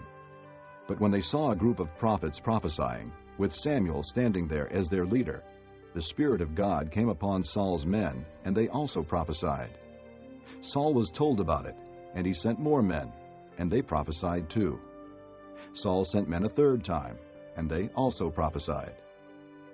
Finally, he himself left for Ramah and went to the great cistern at Seku, and he asked, "Where are Samuel and David?" "Over in Naioth at Ramah," they said. So Saul went to Naioth at Ramah, but the Spirit of God came even upon him, and he walked along prophesying until he came to Naioth. He stripped off his robes and also prophesied in Samuel's presence. He lay that way all that day and night. This is why people say, "Is Saul also among the prophets?" Chapter 20. Then David fled from Naioth at Ramah and went to Jonathan and asked, "What have I done? What is my crime? How have I wronged your father that he is trying to take my life?" "Never," Jonathan replied. "You are not going to die. Look, my father doesn't do anything, great or small, without confiding in me. Why would he hide this from me? It's not so. But David took an oath and said, Your father knows very well that I have found favor in your eyes, and he has said to himself, Jonathan must not know this, or he will be grieved. Yet as surely as the Lord lives, and as you live, there is only a step between me and death. Jonathan said to David, Whatever you want me to do, I'll do for you. So David said, Look, tomorrow is the new moon festival, and I am supposed to dine with the king. But let me go and hide in the field until the evening of the day after tomorrow. If your father misses me at all, tell him, David earnestly asked my permission to hurry to Bethlehem, his hometown, because an annual sacrifice is being made there for his whole clan. If he says, very well, then your servant is safe. But if he loses his temper, you can be sure that he is determined to harm me. As for you, show kindness to your servant, for you have brought him into a covenant with you before the Lord. If I am guilty, then kill me yourself. Why hand me over to your father? Never, Jonathan said. If I had the least inkling that my father was determined to harm you, wouldn't I tell you? David asked, Who will tell me if your father answers you harshly? Come, Jonathan said. Let's go out into the field. So they went there together. Then Jonathan said to David, By the Lord, the God of Israel, I will surely sound out my father by this time the day after tomorrow. If he is favorably disposed toward you, will I not send you word and let you know? But if my father is inclined to harm you, may the Lord deal with me, be it ever so severely, if I do not let you know and send you away safely. May the Lord be with you as he has been with my father. But show me unfailing kindness like that of the Lord as long as I live, so that I may not be killed, and do not ever cut off your kindness from my family, not even when the Lord has cut off every one of David's enemies from the face of the earth. So Jonathan made a covenant with the house of David, saying, May the Lord call David's enemies to account. And Jonathan had David reaffirm his oath out of love for him, because he loved him as he loved himself. Then Jonathan said to David, Tomorrow is the new moon festival. You will be missed because your seat will be empty. The day after tomorrow, toward evening, go to the place where you hid when this trouble began, and wait by the stone easel. I will shoot 3 arrows to the side of it, as though I were shooting at a target.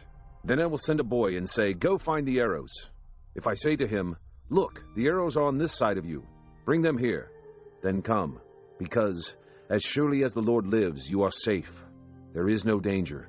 But if I say to the boy, Look, the arrows are beyond you, then you must go, because the Lord has sent you away. And about the matter you and I discussed, remember, the Lord is witness between you and me forever. So David hid in the field, and when the new moon festival came, the king sat down to eat. He sat in his customary place by the wall, opposite Jonathan, and Abner sat next to Saul. But David's place was empty. Saul said nothing that day, for he thought, Something must have happened to David to make him ceremonially unclean. Surely he is unclean. But the next day, the second day of the month, David's place was empty again. Then Saul said to his son Jonathan, Why hasn't the son of Jesse come to the meal, either yesterday or today? Jonathan answered, David earnestly asked me for permission to go to Bethlehem. He said, Let me go, because our family is observing a sacrifice in the town, and my brother has ordered me to be there. If I have found favor in your eyes, let me get away to see my brothers. That is why he has not come to the king's table. Saul's anger flared up at Jonathan, and he said to him, You son of a perverse and rebellious woman, don't I know that you have sided with the son of Jesse to your own shame, and to the shame of the mother who bore you? As long as the son of Jesse lives on this earth, neither you nor your kingdom will be established. Now send and bring him to me, for he must die. Why should he be put to death? What has he done? Jonathan asked his father. But Saul hurled his spear at him to kill him. Then Jonathan knew that his father intended to kill David. Jonathan got up from the table in fierce anger. On that second day of the month he did not eat, because he was grieved at his father's shameful treatment of David. In the morning Jonathan went out to the field for his meeting with David. He had a small boy with him, and he said to the boy, Run and find the arrows I shoot. As the boy ran, he shot an arrow beyond him. When the boy came to the place where Jonathan's arrow had fallen, Jonathan called out after him, Isn't the arrow beyond you? Then he shouted, Hurry! Go quickly! Don't stop! The boy picked up the arrow and returned to his master. The boy knew nothing of all this, only Jonathan and David knew. Then Jonathan gave his weapons to the boy and said, Go, carry them back to town. After the boy had gone, David got up from the south side of the stone and bowed down before Jonathan 3 times, with his face to the ground. Then they kissed each other and wept together, but David wept the most. Jonathan said to David, "Go in peace, for we have sworn friendship with each other in the name of the Lord, saying, 'The Lord is witness between you and me, and between your descendants and my descendants forever.'" Then David left, and Jonathan went back to the town. Chapter 21. David went to Nob, to Ahimelech the priest. Ahimelech trembled when he met him and asked, "Why are you alone? Why is no one with you?" David answered Ahimelech the priest, "The king charged me with a certain matter and said to me, 'No one is to know anything about your mission and your instructions. As for my men, I have told them to meet me at a certain place. Now then, what do you have on hand? Give me 5 loaves of bread, or whatever you can find.' But the priest answered David, "I don't have any ordinary bread on hand. However, there is some consecrated bread here, provided the men have kept themselves from women." David replied, "Indeed, women have been kept from us, as usual whenever I set out.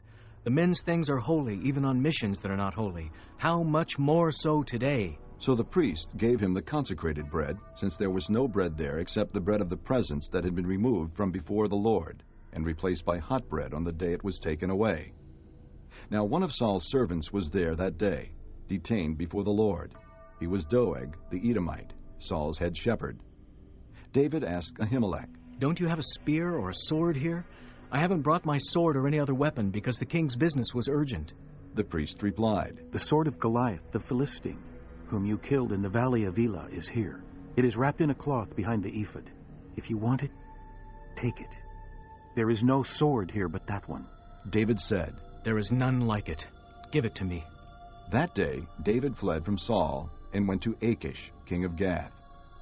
But the servants of Achish said to him, "Isn't this David, the king of the land? Isn't he the one they sing about in their dances? Saul has slain his thousands, and David his tens of thousands." David took these words to heart, and was very much afraid of Achish, king of Gath. So he pretended to be insane in their presence, and while he was in their hands he acted like a madman, making marks on the doors of the gate, and letting saliva run down his beard. Achish said to his servants, "Look at the man! He is insane! Why bring him to me? Am I so short of madmen that you have to bring this fellow here to carry on like this in front of me? Must this man come into my house?" Chapter 22. David left Gath and escaped to the cave of Adullam. When his brothers and his father's household heard about it, they went down to him there. All those who were in distress or in debt or discontented gathered around him, and he became their leader. About 400 men were with him.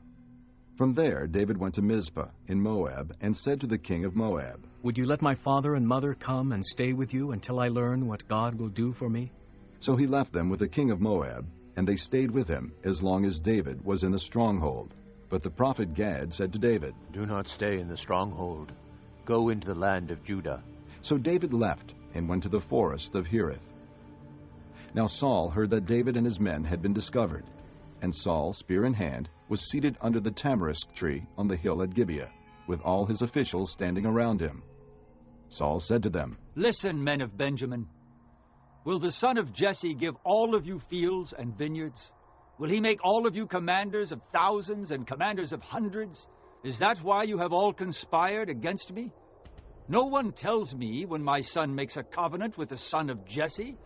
None of you is concerned about me, or tells me that my son has incited my servant to lie in wait for me, as he does today." But Doeg, the Edomite, who was standing with Saul's officials, said, "I saw the son of Jesse come to Ahimelech, son of Ahitub, at Nob. Ahimelech inquired of the Lord for him. He also gave him provisions, and the sword of Goliath, the Philistine." Then the king sent for the priest Ahimelech, son of Ahitub, and his father's whole family, who were the priests at Nob, and they all came to the king. Saul said, "Listen now, son of Ahitub." "Yes, my lord," he answered. Saul said to him, "Why have you conspired against me? You and the son of Jesse, giving him bread and a sword, and inquiring of God for him, so that he has rebelled against me, and lies in wait for me, as he does today." Ahimelech answered the king, "Who of all your servants is as loyal as David, the king's son-in-law? captain of your bodyguard and highly respected in your household. Was that day the first time I inquired of God for him? Of course not. Let not the king accuse your servant or any of his father's family, for your servant knows nothing at all about this whole affair." But the king said, "You will surely die, Ahimelech, you and your father's whole family."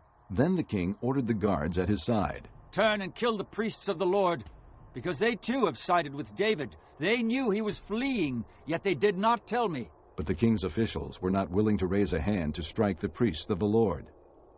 The king then ordered Doeg. "You turn and strike down the priests." So Doeg the Edomite turned and struck them down.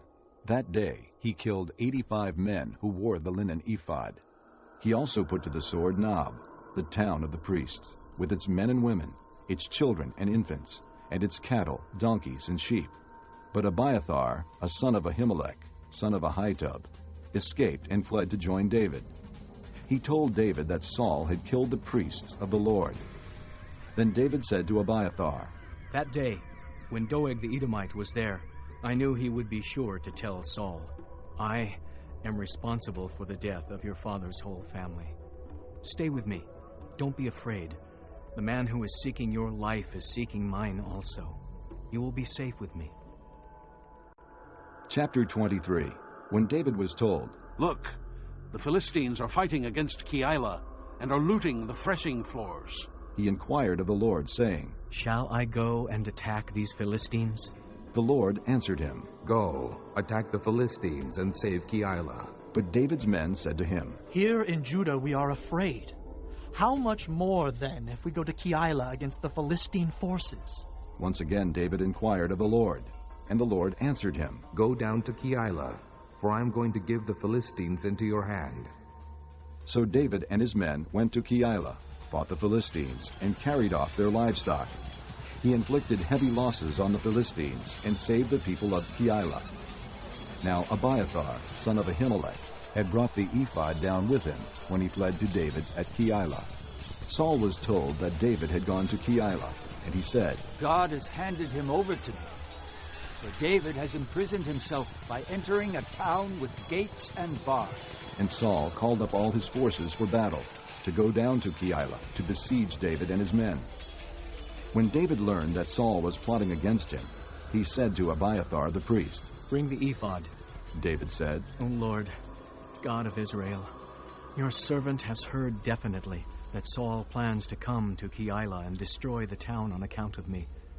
Will the citizens of Keilah surrender me to him? Will Saul come down as your servant has heard? O Lord, God of Israel, tell your servant." And the Lord said, "He will." Again David asked, "Will the citizens of Keilah surrender me and my men to Saul?" And the Lord said, "They will."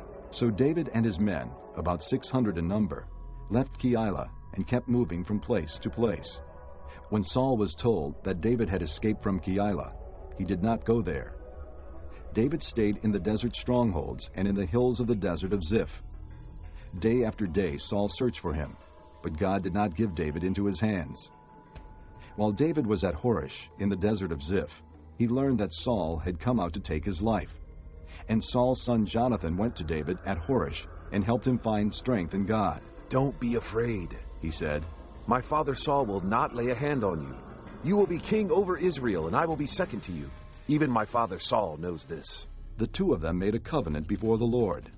Then Jonathan went home, but David remained at Horish. The Ziphites went up to Saul at Gibeah and said, "Is not David hiding among us in the strongholds at Horesh, on the hill of Hakilah, south of Jeshimon? Now, O king, come down whenever it pleases you to do so, and we will be responsible for handing him over to the king." Saul replied, "The Lord bless you for your concern for me. Go and make further preparation. Find out where David usually goes and who has seen him there. They tell me he is very crafty. Find out about all the hiding places he uses and come back to me with definite information. Then I will go with you. If he is in the area, I will track him down among all the clans of Judah." So they set out and went to Ziph ahead of Saul. Now David and his men were in the desert of Maon, in the Arabah south of Jeshimon. Saul and his men began the search, and when David was told about it, he went down to the rock and stayed in the desert of Maon. When Saul heard this, he went into the desert of Maon in pursuit of David. Saul was going along one side of the mountain, and David and his men were on the other side, hurrying to get away from Saul. As Saul and his forces were closing in on David and his men to capture them, a messenger came to Saul saying, "Come quickly! The Philistines are raiding the land." Then Saul broke off his pursuit of David and went to meet the Philistines. That is why they call this place Selah Hamelekah. And David went up from there and lived in the strongholds of En-Gedi. Chapter 24. After Saul returned from pursuing the Philistines, he was told, "David is in the desert of En-Gedi." So Saul took 3,000 chosen men from all Israel and set out to look for David and his men near the crags of the wild goats. He came to the sheep pens along the way. A cave was there, and Saul went in to relieve himself. David and his men were far back in the cave. The men said, "This is the day the Lord spoke of when he said to you, 'I will give your enemy into your hands for you to deal with as you wish.'" Then David crept up unnoticed and cut off a corner of Saul's robe. Afterward, David was conscience-stricken for having cut off a corner of his robe. He said to his men, "The Lord forbid that I should do such a thing to my master, the Lord's anointed, or lift my hand against him, for he is the anointed of the Lord." With these words, David rebuked his men and did not allow them to attack Saul. And Saul left the cave and went his way. Then David went out of the cave and called out to Saul, "My lord the king." When Saul looked behind him, David bowed down and prostrated himself with his face to the ground. He said to Saul, "Why do you listen when men say David is bent on harming you? This day you have seen with your own eyes how the Lord delivered you into my hands in the cave. Some urged me to kill you, but I spared you. I said, I will not lift my hand against my master, because he is the Lord's anointed. See, my father, look at this piece of your robe in my hand. I cut off the corner of your robe, but did not kill you. Now understand and recognize that I am not guilty of wrongdoing or rebellion. I have not wronged you, but you are hunting me down to take my life. May the Lord judge between you and me, and may the Lord avenge the wrongs you have done to me, but my hand will not touch you. As the old saying goes, from evildoers come evil deeds, so my hand will not touch you. Against whom has the king of Israel come out? Whom are you pursuing? A dead dog? A flea? May the Lord be our judge and decide between us. May he consider my cause and uphold it. May he vindicate me by delivering me from your hand." When David finished saying this, Saul asked, "Is that your voice, David, my son?" And he wept aloud. "You are more righteous than I," he said. "You have treated me well, but I have treated you badly. You have just now told me of the good you did to me. The Lord delivered me into your hands, but you did not kill me. When a man finds his enemy, does he let him get away unharmed? May the Lord reward you well for the way you treated me today. I know that you will surely be king, and that the kingdom of Israel will be established in your hands. Now swear to me by the Lord that you will not cut off my descendants or wipe out my name from my father's family." So David gave his oath to Saul. Then Saul returned home, but David and his men went up to the stronghold. Chapter 25. Now Samuel died, and all Israel assembled and mourned for him, and they buried him at his home in Ramah. Then David moved down into the desert of Maon. A certain man in Maon, who had property there at Carmel, was very wealthy. He had 1,000 goats and 3,000 sheep, which he was shearing in Carmel. His name was Nabal, and his wife's name was Abigail. She was an intelligent and beautiful woman, but her husband, a Calebite, was surly and mean in his dealings. While David was in the desert, he heard that Nabal was shearing sheep. So he sent 10 young men and said to them, "Go up to Nabal at Carmel, and greet him in my name. Say to him, 'Long life to you, good health to you and your household, and good health to all that is yours.' Now, I hear that it is sheep shearing time. When your shepherds were with us, we did not mistreat them, and the whole time they were at Carmel, nothing of theirs was missing. Ask your own servants, and they will tell you. Therefore, be favorable toward my young men, since we come at a festive time. please, give your servants and your son David whatever you can find for them." When David's men arrived, they gave Nabal this message in David's name. Then they waited. Nabal answered David's servants, "Who is this David? Who is this son of Jesse? Many servants are breaking away from their masters these days. Why should I take my bread and water and the meat I have slaughtered for my shearers and give it to men coming from who knows where?" David's men turned around and went back. When they arrived, they reported every word. David said to his men, "Put on your swords." So they put on their swords, and David put on his. About 400 men went up with David, while 200 stayed with the supplies. One of the servants told Nabal's wife Abigail, "David sent messengers from the desert to give our master his greetings, but he hurled insults at them. Yet these men were very good to us. They did not mistreat us, and the whole time we were out in the fields near them, nothing was missing. Night and day, they were a wall around us all the time we were herding our sheep near them. Now think it over and see what you can do, because disaster is hanging over our master and his whole household. He is such a wicked man that no one can talk to him." Abigail lost no time. She took 200 loaves of bread, 2 skins of wine, 5 dressed sheep, 5 seahs of roasted grain, 100 cakes of raisins, and 200 cakes of pressed figs, and loaded them on donkeys. Then she told her servants, "Go on ahead. I'll follow you." But she did not tell her husband Nabal.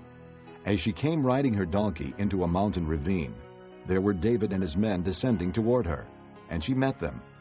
David had just said, "It's been useless, all my watching over this fellow's property in the desert so that nothing of his was missing. He has paid me back evil for good. May God deal with David, be it ever so severely, if by morning I leave alive one male of all who belong to him." When Abigail saw David, she quickly got off her donkey and bowed down before David with her face to the ground. She fell at his feet and said, "My lord, let the blame be on me alone. Please let your servant speak to you. Hear what your servant has to say.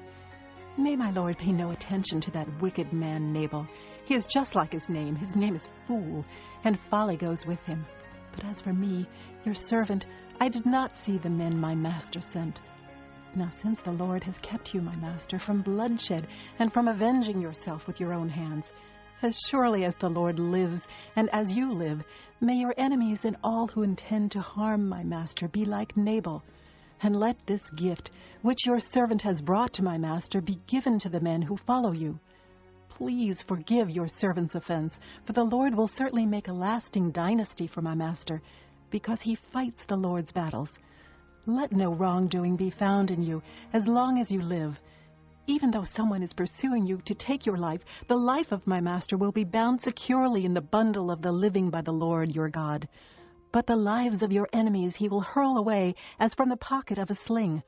When the Lord has done for my master every good thing he promised concerning him, and has appointed him leader over Israel, my master will not have on his conscience the staggering burden of needless bloodshed or of having avenged himself. And when the Lord has brought my master success, remember your servant."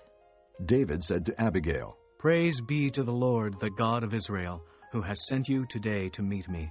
May you be blessed for your good judgment and for keeping me from bloodshed this day and from avenging myself with my own hands.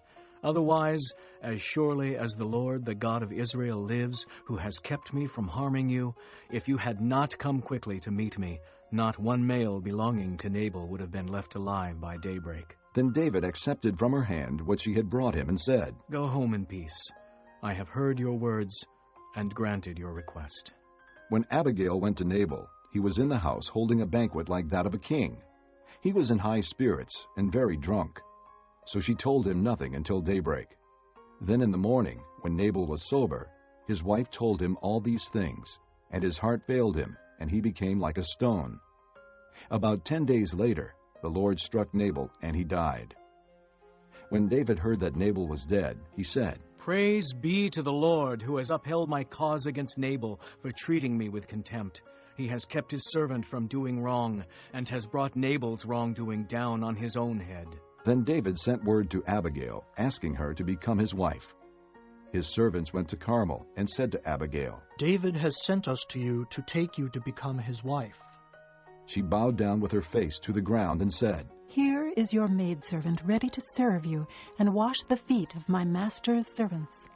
Abigail quickly got on a donkey, and attended by her 5 maids, went with David's messengers and became his wife. David had also married Ahinoam of Jezreel, and they both were his wives. But Saul had given his daughter Michal, David's wife, to Paltiel, son of Laish, who was from Gallim. Chapter 26. The Ziphites went to Saul at Gibeah and said, "Is not David hiding on the hill of Hachilah, which faces Jeshimon?" So Saul went down to the desert of Ziph with his 3,000 chosen men of Israel to search there for David. Saul made his camp beside the road on the hill of Hachilah, facing Jeshimon, but David stayed in the desert. When he saw that Saul had followed him there, he sent out scouts and learned that Saul had definitely arrived. Then David set out and went to the place where Saul had camped. He saw where Saul and Abner, son of Ner, the commander of the army, had lain down. Saul was lying inside the camp, with the army encamped around him. David then asked Ahimelech the Hittite and Abishai, son of Zeruiah, Joab's brother. "Who will go down into the camp with me to Saul?" "I'll go with you," said Abishai. So David and Abishai went to the army by night, and there was Saul, lying asleep inside the camp with his spear stuck in the ground near his head. Abner and the soldiers were lying around him. Abishai said to David, "Today God has delivered your enemy into your hands. Now let me pin him to the ground with one thrust of my spear. I won't strike him twice." But David said to Abishai, "Don't destroy him. Who can lay a hand on the Lord's anointed and be guiltless? As surely as the Lord lives," he said, "the Lord himself will strike him. Either his time will come and he will die, or he will go into battle and perish. But the Lord forbid that I should lay a hand on the Lord's anointed. Now, get the spear and water jug that are near his head, and let's go." So David took the spear and water jug near Saul's head, and they left. No one saw or knew about it, nor did anyone wake up. They were all sleeping, because the Lord had put them into a deep sleep. Then David crossed over to the other side and stood on top of the hill some distance away. There was a wide space between them. He called out to the army and to Abner, son of Ner. "Aren't you going to answer me, Abner?" Abner replied, "Who are you who calls to the king?" David said, "You're a man, aren't you? And who is like you in Israel? Why didn't you guard your lord the king? Someone came to destroy your lord the king. What you have done is not good. As surely as the Lord lives, you and your men deserve to die, because you did not guard your master, the Lord's anointed. Look around you.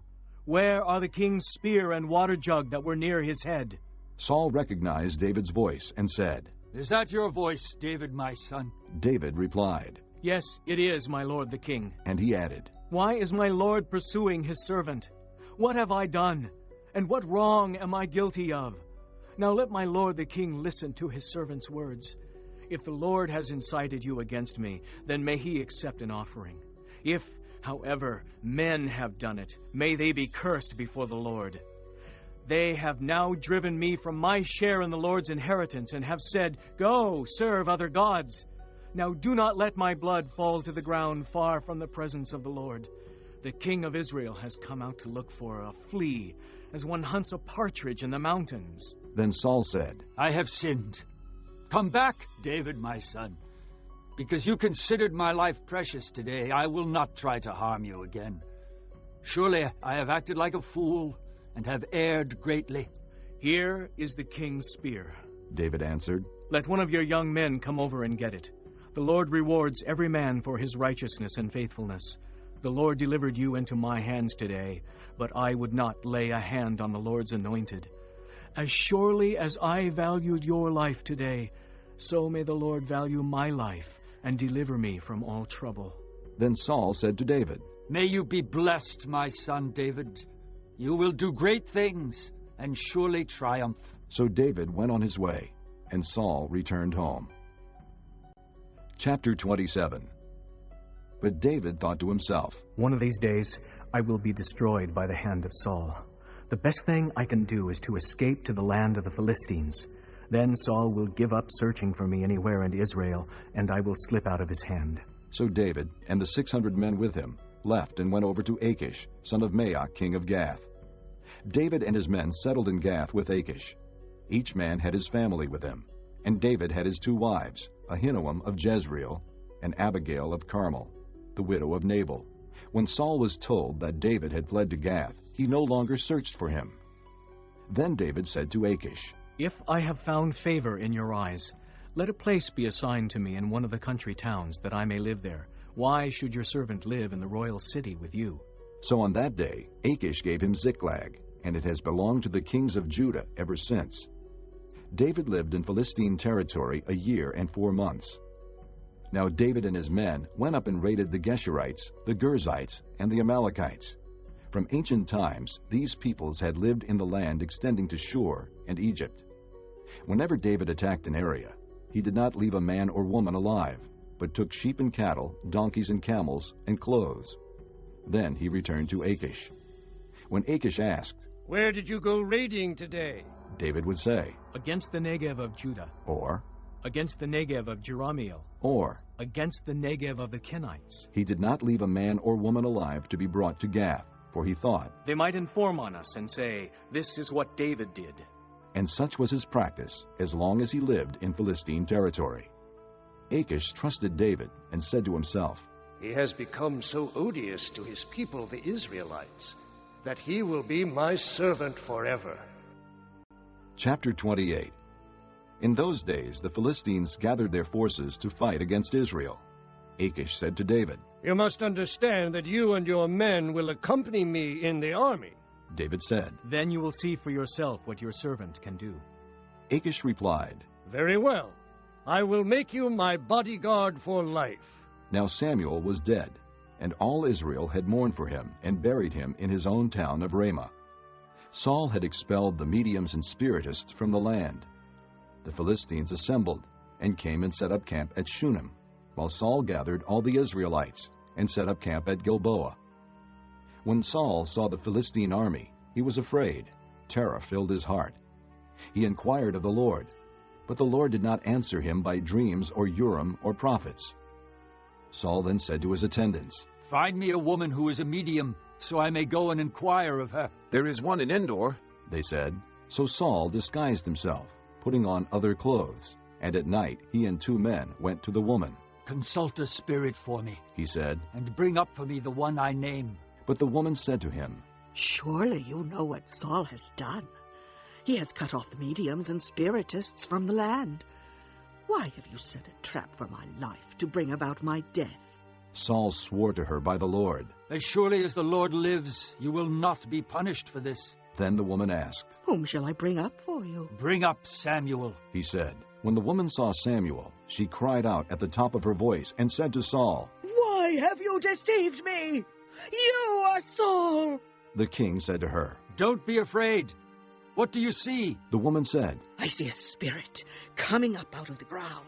"What does he look like?" he asked. "An old man wearing a robe is coming up," she said. Then Saul knew it was Samuel, and he bowed down and prostrated himself with his face to the ground. Samuel said to Saul, "Why have you disturbed me by bringing me up?" "I am in great distress," Saul said. "The Philistines are fighting against me, and God has turned away from me. He no longer answers me, either by prophets or by dreams, so I have called on you to tell me what to do." Samuel said, "Why do you consult me, now that the Lord has turned away from you and become your enemy? The Lord has done what he predicted through me. The Lord has torn the kingdom out of your hands and given it to one of your neighbors, to David, because you did not obey the Lord or carry out his fierce wrath against the Amalekites. The Lord has done this to you today. The Lord will hand over both Israel and you to the Philistines, and tomorrow you and your sons will be with me.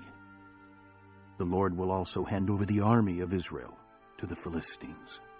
Immediately Saul fell full length on the ground, filled with fear because of Samuel's words. His strength was gone, for he had eaten nothing all that day and night. When the woman came to Saul and saw that he was greatly shaken, she said, "Look, your maidservant has obeyed you. I took my life in my hands and did what you told me to do. Now, please listen to your servant, and let me give you some food so you may eat and have the strength to go on your way." He refused and said, "I will not eat." But his men joined the woman in urging him, and he listened to them. He got up from the ground and sat on the couch. The woman had a fattened calf at the house, which she butchered at once. She took some flour, kneaded it, and baked bread without yeast. Then she set it before Saul and his men, and they ate. That same night they got up and left. Chapter 29. The Philistines gathered all their forces at Aphek, and Israel camped by the spring in Jezreel.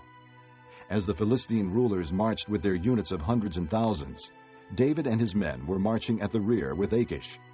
The commanders of the Philistines asked, "What about these Hebrews?" Achish replied, "Is this not David, who was an officer of Saul, king of Israel? He has already been with me for over a year, and from the day he left Saul until now, I have found no fault in him." But the Philistine commanders were angry with him and said, "Send the man back, that he may return to the place you assigned him. He must not go with us into battle, or he will turn against us during the fighting. How better could he regain his master's favor than by taking the heads of our own men?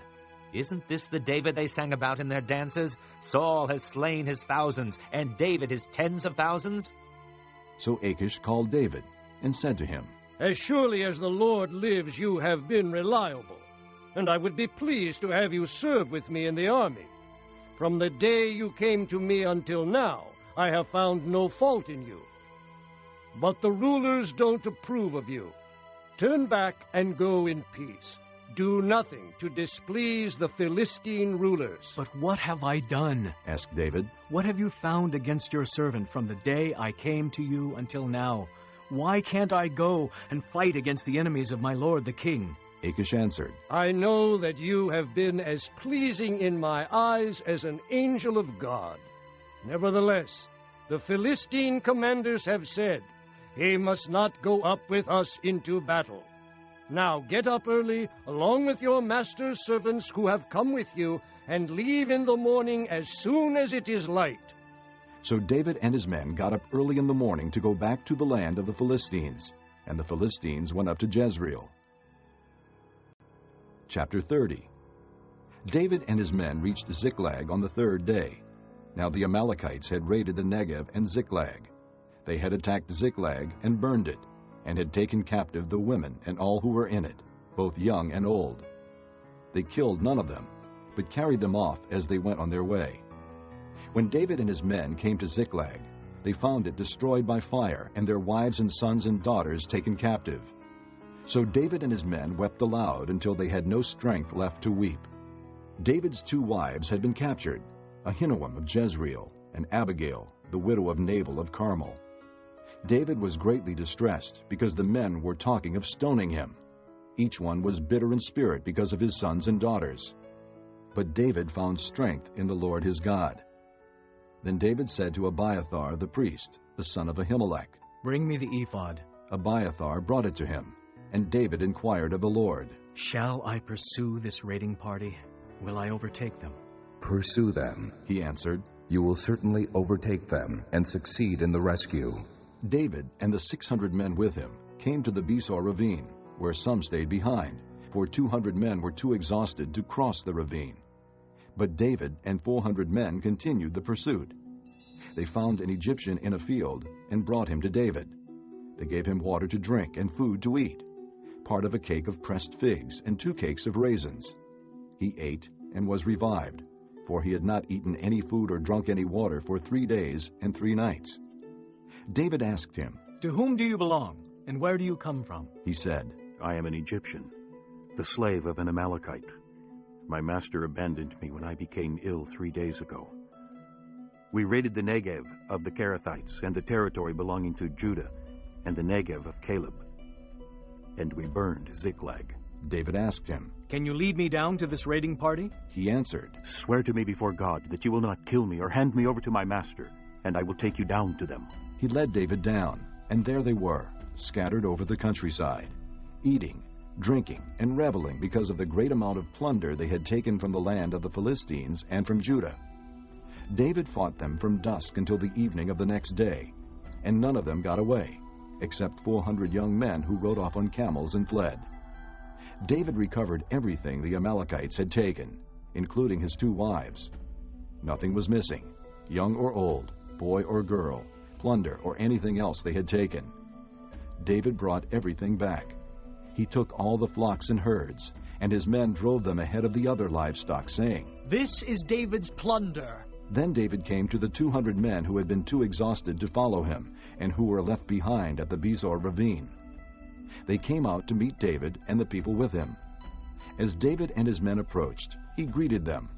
But all the evil men and troublemakers among David's followers said, "Because they did not go out with us, we will not share with them the plunder we recovered. However, each man may take his wife and children and go." David replied, "No, my brothers, you must not do that with what the Lord has given us. He has protected us and handed over to us the forces that came against us. Who will listen to what you say? The share of the man who stayed with the supplies is to be the same as that of him who went down to the battle. All will share alike." David made this a statute and ordinance for Israel from that day to this. When David arrived in Ziklag, he sent some of the plunder to the elders of Judah, who were his friends, saying, "Here is a present for you from the plunder of the Lord's enemies." He sent it to those who were in Bethel, Ramoth-Negev, and Jadar, to those in Aroer, Ziphmoth, Eshtemoa, and Rachel, to those in the towns of the Jerahmeelites and the Kenites, to those in Hormah, Bor-Ashan, Athak, and Hebron, and to those in all the other places where David and his men had roamed. Chapter 31. Now the Philistines fought against Israel. The Israelites fled before them, and many fell slain on Mount Gilboa. The Philistines pressed hard after Saul and his sons, and they killed his sons, Jonathan, Abinadab, and Malchishua.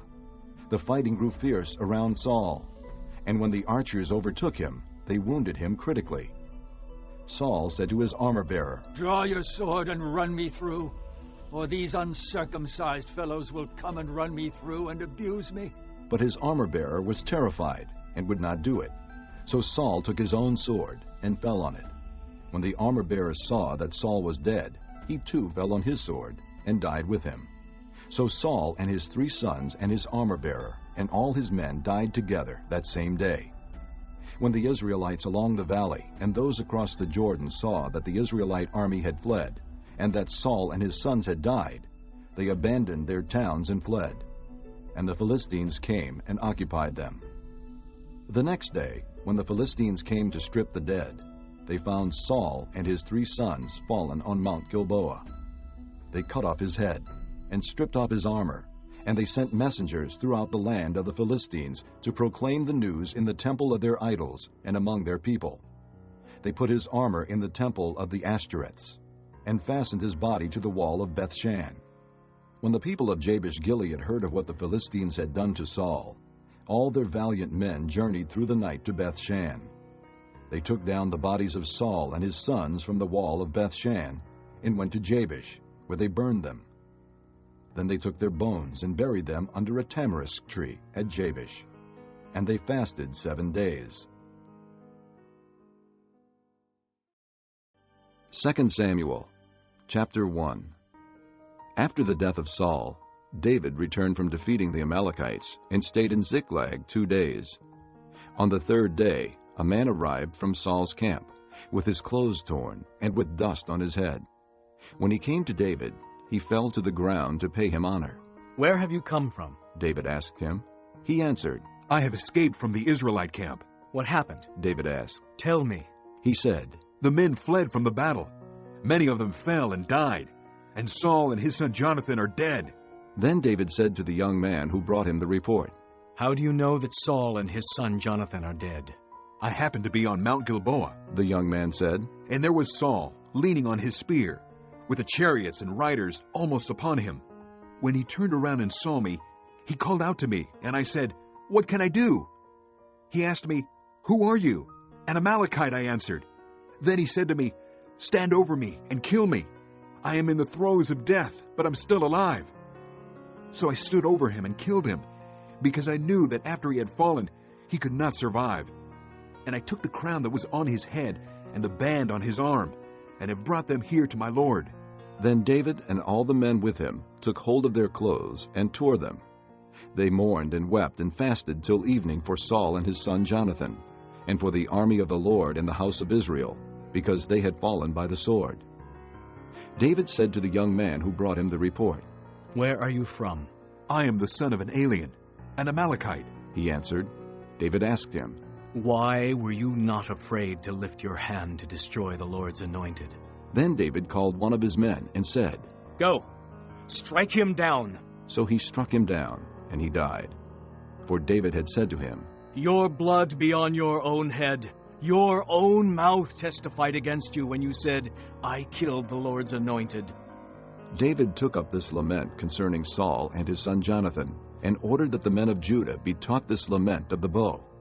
It is written in the book of Jasher, "Your glory, O Israel, lies slain on your heights. How the mighty have fallen. Tell it not in Gath.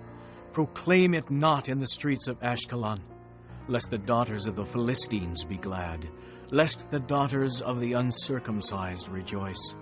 O mountains of Gilboa, may you have neither dew nor rain, nor fields that yield offerings of grain. For there the shield of the mighty was defiled, the shield of Saul, no longer rubbed with oil. From the blood of the slain, from the flesh of the mighty, the bow of Jonathan did not turn back. The sword of Saul did not return unsatisfied. Saul and Jonathan, in life they were loved and gracious, and in death they were not parted. They were swifter than eagles, they were stronger than lions. O daughters of Israel, weep for Saul, who clothed you in scarlet and finery, who adorned your garments with ornaments of gold. How the mighty have fallen in battle. Jonathan lies slain on your heights. I grieve for you, Jonathan, my brother. You were very dear to me. Your love for me was wonderful, more wonderful than that of women. How the mighty have fallen. The weapons of war have perished." Chapter 2. In the course of time, David inquired of the Lord. "Shall I go up to one of the towns of Judah?" he asked. The Lord said, "Go up." David asked, "Where shall I go?" "To Hebron," the Lord answered. So David went up there with his 2 wives, Ahinoam of Jezreel, and Abigail, the widow of Nabal of Carmel. David also took the men who were with him, each with his family, and they settled in Hebron and its towns. Then the men of Judah came to Hebron, and there they anointed David king over the house of Judah. When David was told that it was the men of Jabesh-Gilead who had buried Saul, he sent messengers to the men of Jabesh-Gilead to say to them, "The Lord bless you for showing this kindness to Saul your master by burying him. May the Lord now show you kindness and faithfulness, and I too will show you the same favor because you have done this.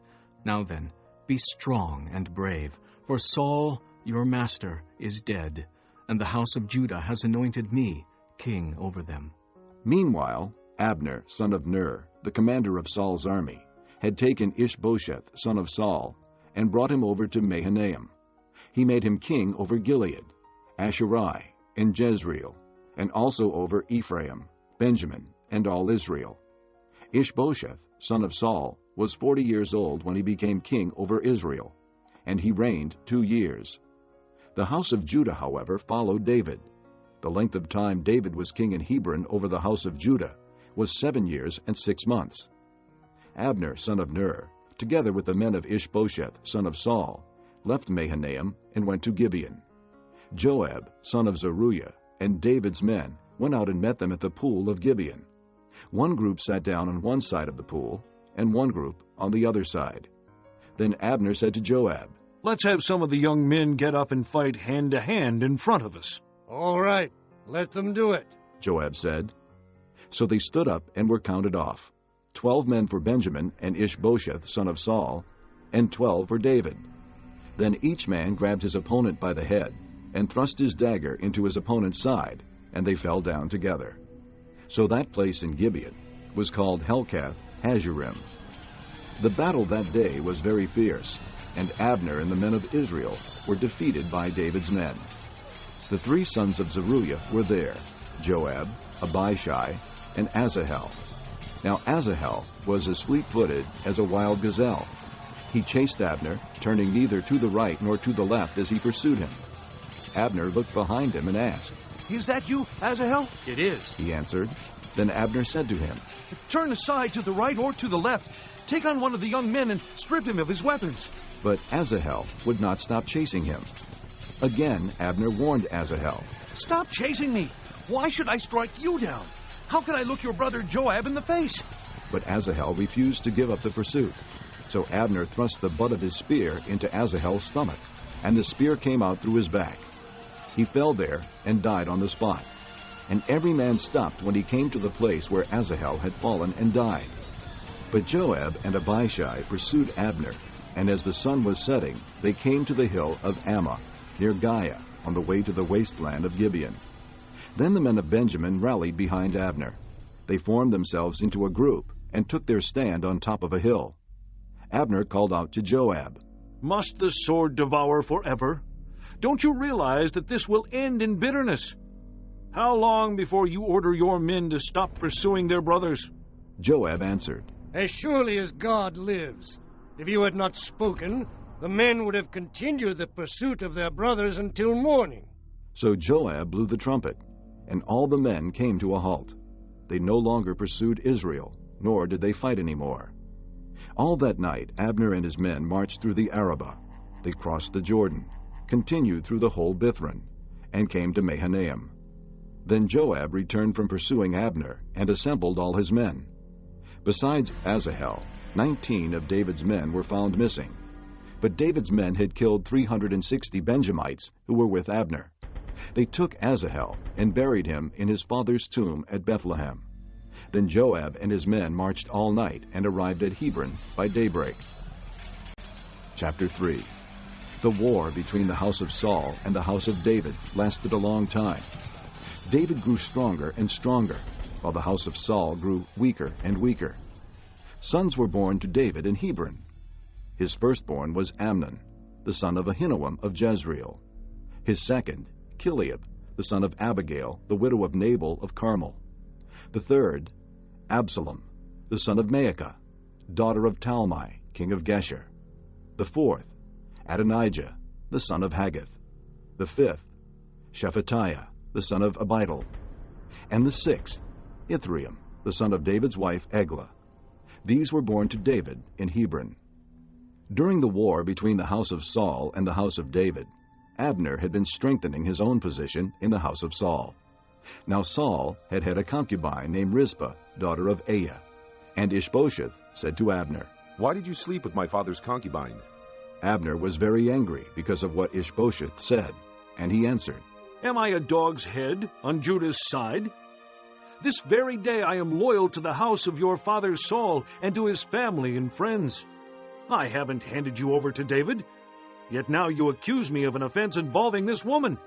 May God deal with Abner, be it ever so severely, if I do not do for David what the Lord promised him on oath, and transfer the kingdom from the house of Saul, and establish David's throne over Israel and Judah from Dan to Beersheba." Ishbosheth did not dare to say another word to Abner, because he was afraid of him. Then Abner sent messengers on his behalf to say to David, "Whose land is it? Make an agreement with me, and I will help you bring all Israel over to you." "Good," said David. "I will make an agreement with you, but I demand one thing of you. Do not come into my presence unless you bring Michal, daughter of Saul, when you come to see me." Then David sent messengers to Ishbosheth, son of Saul, demanding, "Give me my wife Michal, whom I betrothed to myself for the price of 100 Philistine foreskins." So Ishbosheth gave orders and had her taken away from her husband Paltiel, son of Laish. Her husband, however, went with her, weeping behind her, all the way to Bahurim. Then Abner said to him, "Go back home." So he went back. Abner conferred with the elders of Israel and said, "For some time you have wanted to make David your king. Now do it.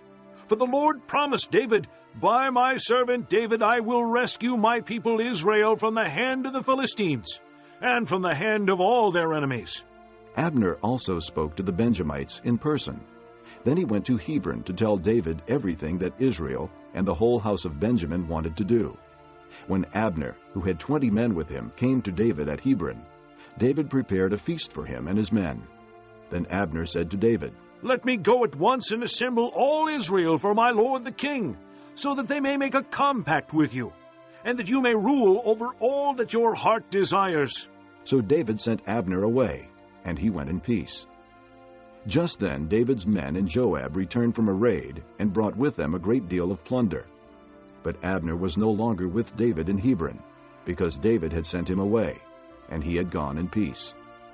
When Joab and all the soldiers with him arrived, he was told that Abner, son of Ner, had come to the king, and that the king had sent him away, and that he had gone in peace. So Joab went to the king and said, "What have you done? Look, Abner came to you. Why did you let him go? Now he is gone.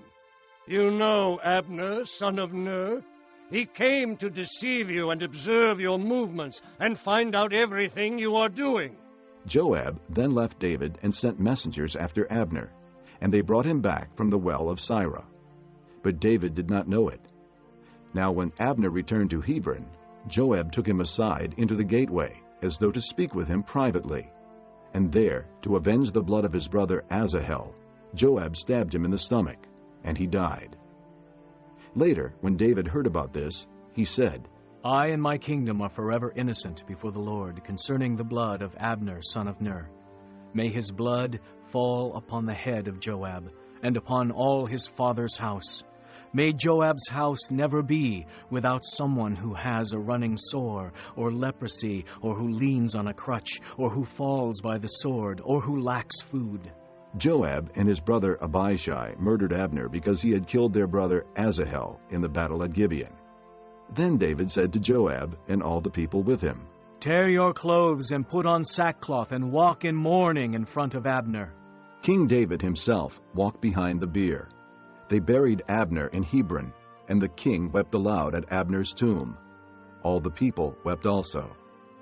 The king sang this lament for Abner. "Should Abner have died as the lawless die? Your hands were not bound, your feet were not fettered. You fell as one falls before wicked men." And all the people wept over him again. Then they all came and urged David to eat something while it was still day. But David took an oath, saying, "May God deal with me, be it ever so severely, if I taste bread or anything else before the sun sets." All the people took note and were pleased. Indeed, everything the king did pleased them. So on that day, all the people and all Israel knew that the king had no part in the murder of Abner, son of Ner. Then the king said to his men, "Do you not realize that a prince and a great man has fallen in Israel this day? And today, though I am the anointed king, I am weak, and these sons of Zeruiah are too strong for me. May the Lord repay the evildoer according to his evil deeds." This concludes Disc 17. Chapter 4. When Ishbosheth, son of Saul, heard that Abner had died in Hebron, he lost courage, and all Israel became alarmed. Now Saul's son had 2 men who were leaders of raiding bands. One was named Baanah, and the other Rechab.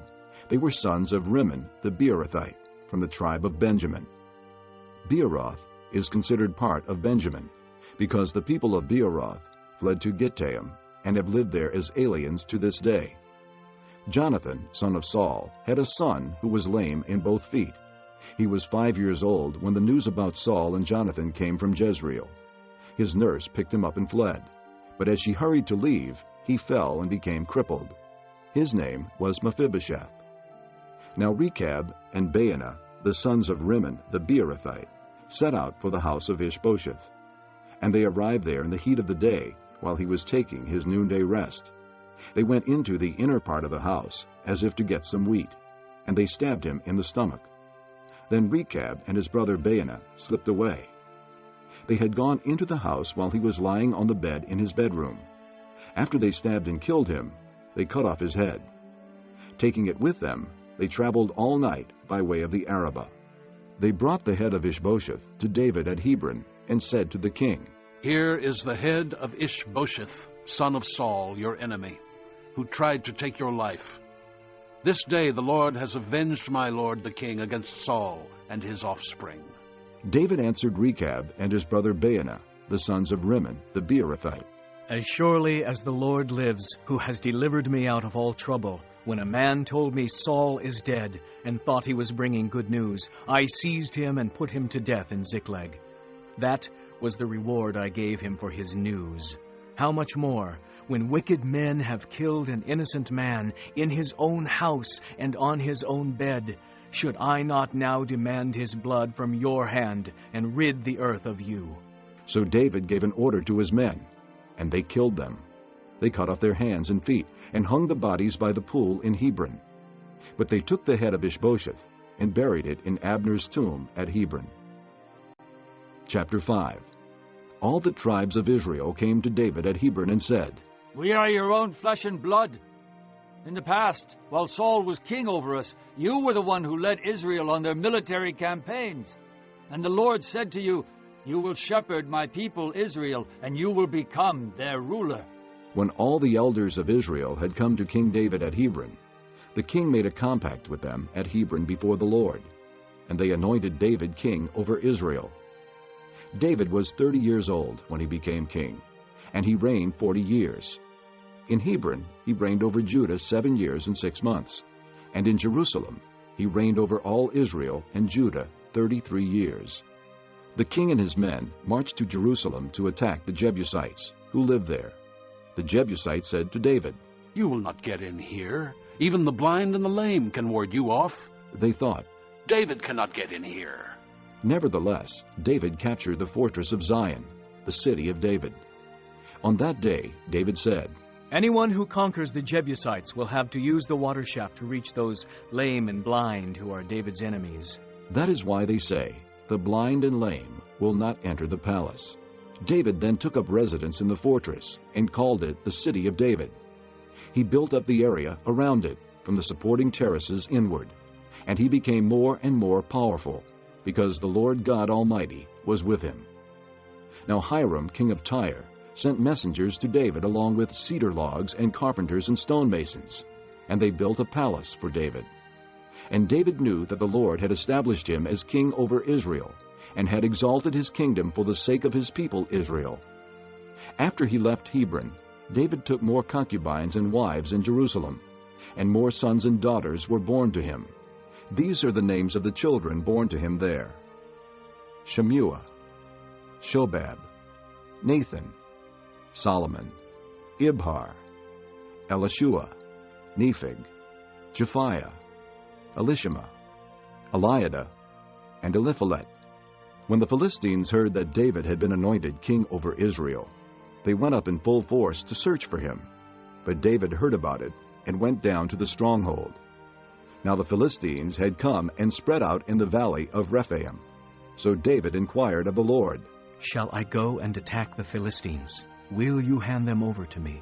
The Lord answered him, Go, for I will surely hand the Philistines over to you. So David went to Baal Perazim, and there he defeated them.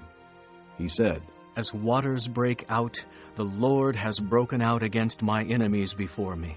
So that place was called Baal Perazim.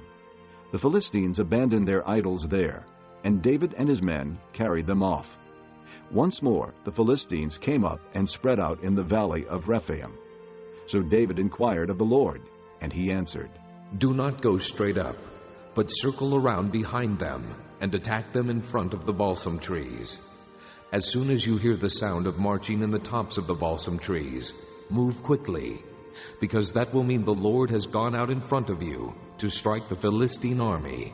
So David did as the Lord commanded him, and he struck down the Philistines all the way from Gibeon to Gezer. Chapter 6. David again brought together out of Israel chosen men, 30,000 in all. He and all his men set out from Baalah of Judah to bring up from there the ark of God, which is called by the name of the Lord Almighty, who is enthroned between the cherubim that are on the ark. They set the ark of God on a new cart, and brought it from the house of Abinadab, which was on the hill. Uzzah and Ahio, sons of Abinadab, were guiding the new cart with the ark of God on it, and Ahio was walking in front of it. David and the whole house of Israel were celebrating with all their might before the Lord, with songs and with harps, lyres, tambourines, sistrums, and cymbals. When they came to the threshing floor of Nacon, Uzzah reached out and took hold of the ark of God, because the oxen stumbled.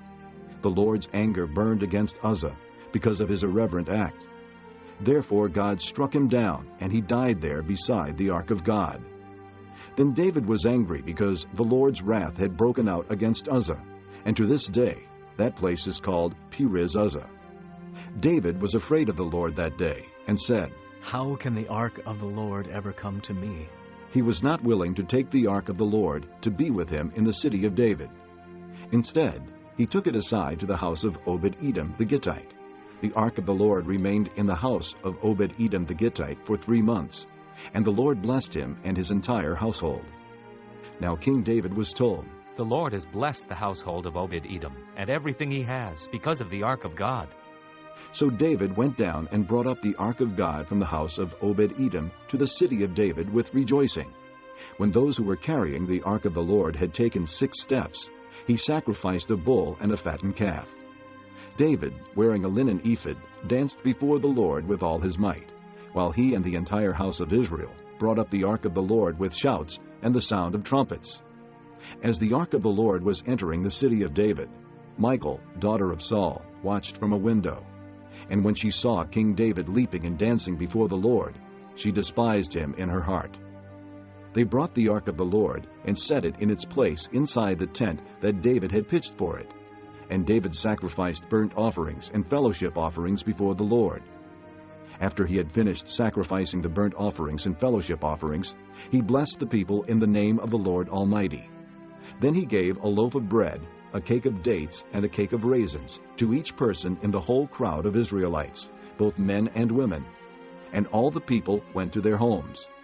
When David returned home to bless his household, Michal, daughter of Saul, came out to meet him and said, "How the king of Israel has distinguished himself today, disrobing in the sight of the slave girls of his servants, as any vulgar fellow would." David said to Michal, "It was before the Lord who chose me rather than your father, or anyone from his house, when he appointed me ruler over the Lord's people, Israel. I will celebrate before the Lord. I will become even more undignified than this, and I will be humiliated in my own eyes. But by these slave girls you spoke of, I will be held in honor." And Michal, daughter of Saul, had no children to the day of her death. Chapter 7. After the king was settled in his palace, and the Lord had given him rest from all his enemies around him, he said to Nathan the prophet, "Here I am, living in a palace of cedar, while the ark of God remains in a tent." Nathan replied to the king, "Whatever you have in mind, go ahead and do it, for the Lord is with you." That night the word of the Lord came to Nathan, saying, "Go and tell my servant David, this is what the Lord says. Are you the one to build me a house to dwell in? I have not dwelt in a house from the day I brought the Israelites up out of Egypt to this day. I have been moving from place to place with a tent as my dwelling. Wherever I have moved with all the Israelites, did I ever say to any of their rulers, whom I commanded to shepherd my people Israel, 'Why have you not built me a house of cedar?' Now then, tell my servant David, this is what the Lord Almighty says. I took you from the pasture and from following the flock to be ruler over my people Israel. I have been with you wherever you have gone, and I have cut off all your enemies from before you. Now I will make your name great, like the names of the greatest men of the earth. And I will provide a place for my people Israel, and will plant them so that they can have a home of their own, and no longer be disturbed. Wicked people will not oppress them any more, as they did at the beginning, and have done ever since the time I appointed leaders over my people Israel. I will also give you rest from all your enemies. The Lord declares to you that the Lord himself will establish a house for you. When your days are over and you rest with your fathers, I will raise up your offspring to succeed you, who will come from your own body, and I will establish his kingdom. He is the one who will build a house for my name, and I will establish the throne of his kingdom forever. I will be his father, and he will be my son. When he does wrong, I will punish him with the rod of men, with floggings inflicted by men.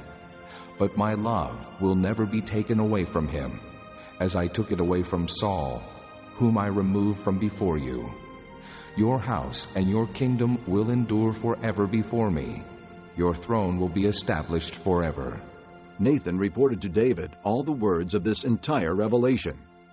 Then King David went in and sat before the Lord, and he said, "Who am I, O sovereign Lord, and what is my family, that you have brought me this far? And as if this were not enough in your sight, O sovereign Lord, you have also spoken about the future of the house of your servant. Is this your usual way of dealing with man, O sovereign Lord? What more can David say to you? For you know your servant, O sovereign Lord. For the sake of your word and according to your will, you have done this great thing and made it known to your servant. How great you are, O sovereign Lord! There is no one like you, and there is no God but you, as we have heard with our own ears. And who is like your people Israel, the one nation on earth that God went out to redeem as a people for himself, and to make a name for himself, and to perform great and awesome wonders by driving out nations and their gods from before your people, whom you redeemed from Egypt? You have established your people Israel as your very own forever, and you, O Lord, have become their God. And now, Lord God, keep forever the promise you have made concerning your servant and his house. Do as you promised, so that your name will be great forever.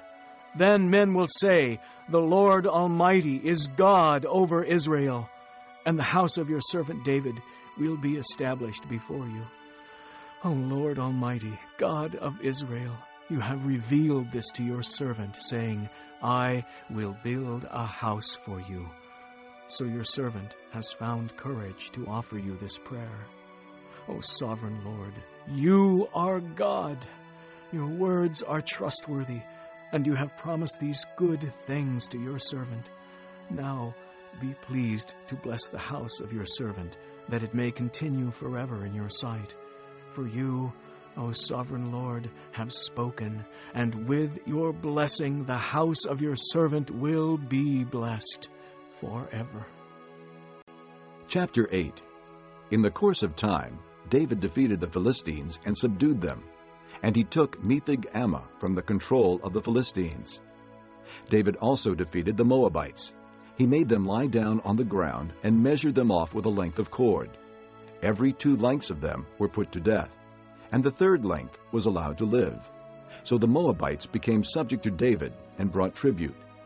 Moreover, David fought Hadad-ezer, son of Rehob, king of Zobah, when he went to restore his control along the Euphrates River.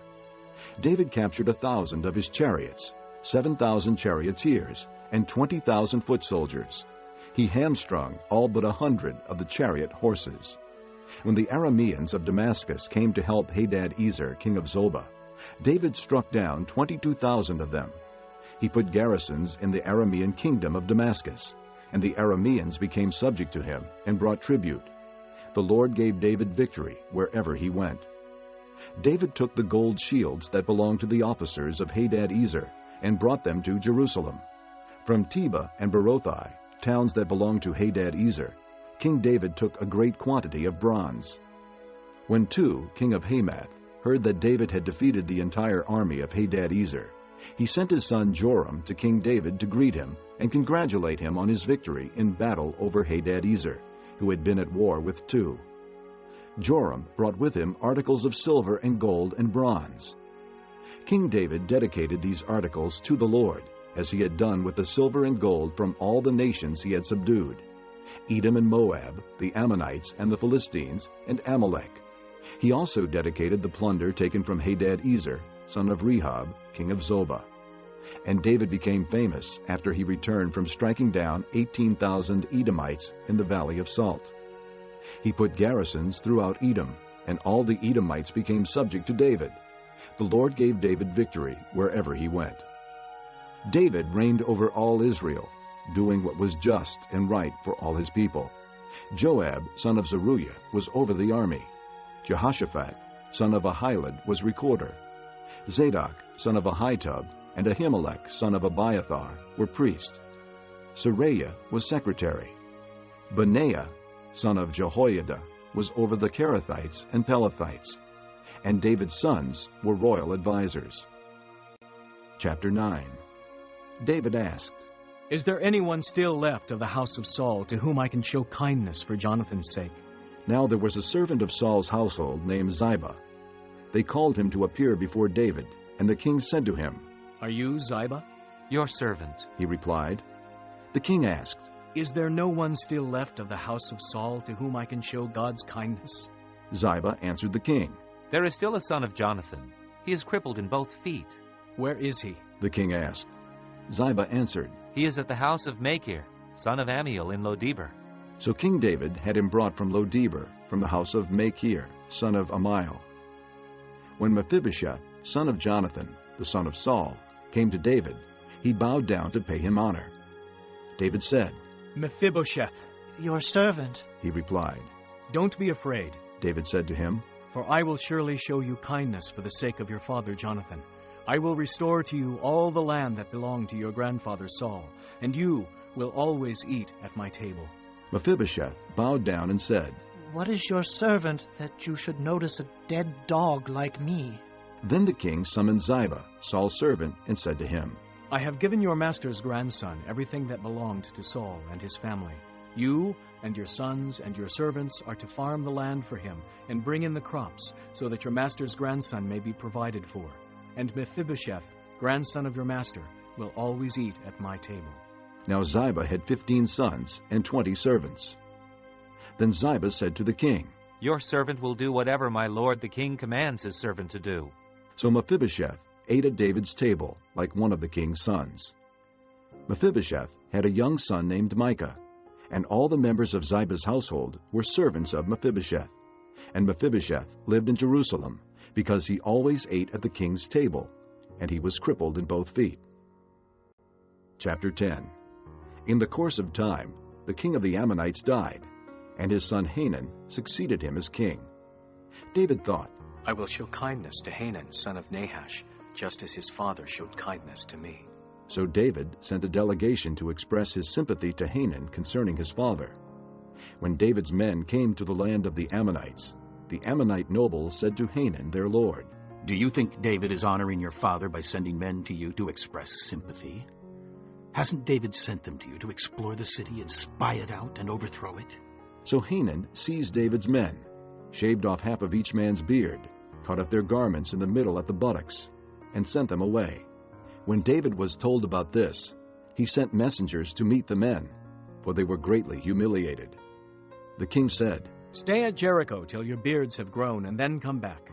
When the Ammonites realized that they had become a stench in David's nostrils, they hired 20,000 Aramean foot soldiers from Beth-Rehob and Zobah, as well as the king of Maacah with 1,000 men, and also 12,000 men from Tob. On hearing this, David sent Joab out with the entire army of fighting men. The Ammonites came out and drew up in battle formation at the entrance to their city gate, while the Arameans of Zobah and Rehob and the men of Tob and Maacah were by themselves in the open country. Joab saw that there were battle lines in front of him and behind him, so he selected some of the best troops in Israel and deployed them against the Arameans. He put the rest of the men under the command of Abishai, his brother, and deployed them against the Ammonites. Joab said, "If the Arameans are too strong for me, then you are to come to my rescue. But if the Ammonites are too strong for you, then I will come to rescue you. Be strong, and let us fight bravely for our people and the cities of our God. The Lord will do what is good in his sight." Then Joab and the troops with him advanced to fight the Arameans, and they fled before him. When the Ammonites saw that the Arameans were fleeing, they fled before Abishai and went inside the city. So Joab returned from fighting the Ammonites and came to Jerusalem. After the Arameans saw that they had been routed by Israel, they regrouped. Hadadezer had Arameans brought from beyond the river. They went to Helam with Shobach, the commander of Hadadezer's army, leading them. When David was told of this, he gathered all Israel, crossed the Jordan, and went to Helam. The Arameans formed their battle lines to meet David and fought against him. But they fled before Israel, and David killed 700 of their charioteers and 40,000 of their foot soldiers. He also struck down Shobak, the commander of their army, and he died there.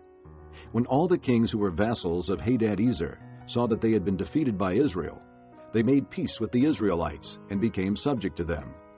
So the Arameans were afraid to help the Ammonites anymore. Chapter 11.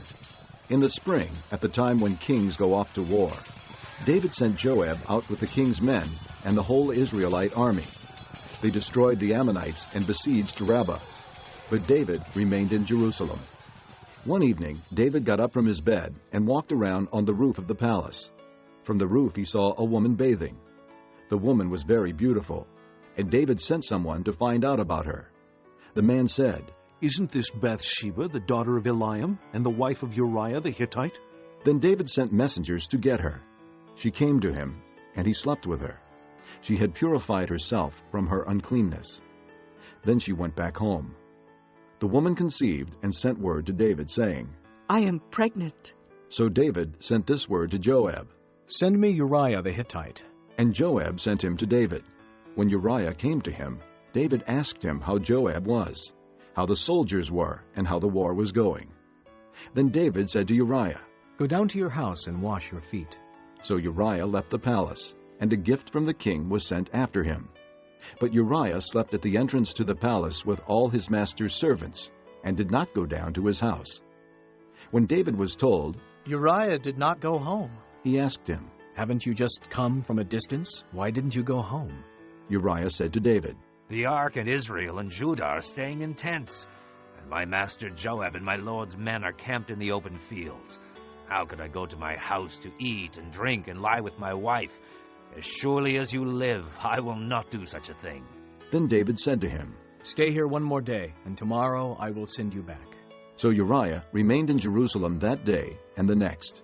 At David's invitation, he ate and drank with him, and David made him drunk. But in the evening, Uriah went out to sleep on his mat among his master's servants. He did not go home. In the morning, David wrote a letter to Joab and sent it with Uriah. In it he wrote, "Put Uriah in the front line where the fighting is fiercest. Then withdraw from him so he will be struck down and die."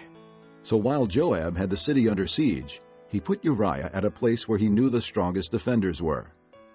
When the men of the city came out and fought against Joab, some of the men in David's army fell. Moreover, Uriah the Hittite died. Joab sent David a full account of the battle. He instructed the messenger, "When you have finished giving the king this account of the battle, the king's anger may flare up, and he may ask you, 'Why did you get so close to the city to fight? Didn't you know they would shoot arrows from the wall? Who killed Abimelech, son of Jerubbesheth? Didn't a woman throw an upper millstone on him from the wall, so that he died in Thebez? Why did you get so close to the wall?' If he asks you this, then say to him, 'Also, your servant Uriah the Hittite is dead.'" The messenger set out, and when he arrived, he told David everything Joab had sent him to say. The messenger said to David, "The men overpowered us and came out against us in the open, but we drove them back to the entrance to the city gate. Then the archers shot arrows at your servants from the wall, and some of the king's men died. Moreover, your servant Uriah the Hittite is dead." David told the messenger, "Say this to Joab. Don't let this upset you. The sword devours one as well as another. Press the attack against the city and destroy it. Say this to encourage Joab." When Uriah's wife heard that her husband was dead, she mourned for him. After the time of mourning was over, David had her brought to his house, and she became his wife and bore him a son. But the thing David had done displeased the Lord. Chapter 12. The Lord sent Nathan to David. When he came to him, he said, "There were 2 men in a certain town, one rich and the other poor. The rich man had a very large number of sheep and cattle, but the poor man had nothing except one little ewe lamb he had bought. He raised it, and it grew up with him and his children.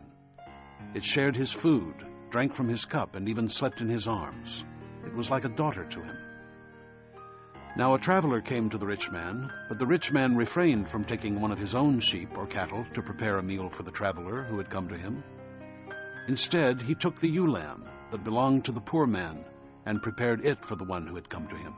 David burned with anger against the man and said to Nathan, "As surely as the Lord lives, the man who did this deserves to die. He must pay for that lamb 4 times over, because he did such a thing and had no pity." Then Nathan said to David, "You are the man. This is what the Lord, the God of Israel, says. I anointed you king over Israel, and I delivered you from the hand of Saul. I gave your master's house to you, and your master's wives into your arms. I gave you the house of Israel and Judah. And if all this had been too little, I would have given you even more. Why did you despise the word of the Lord by doing what is evil in his eyes?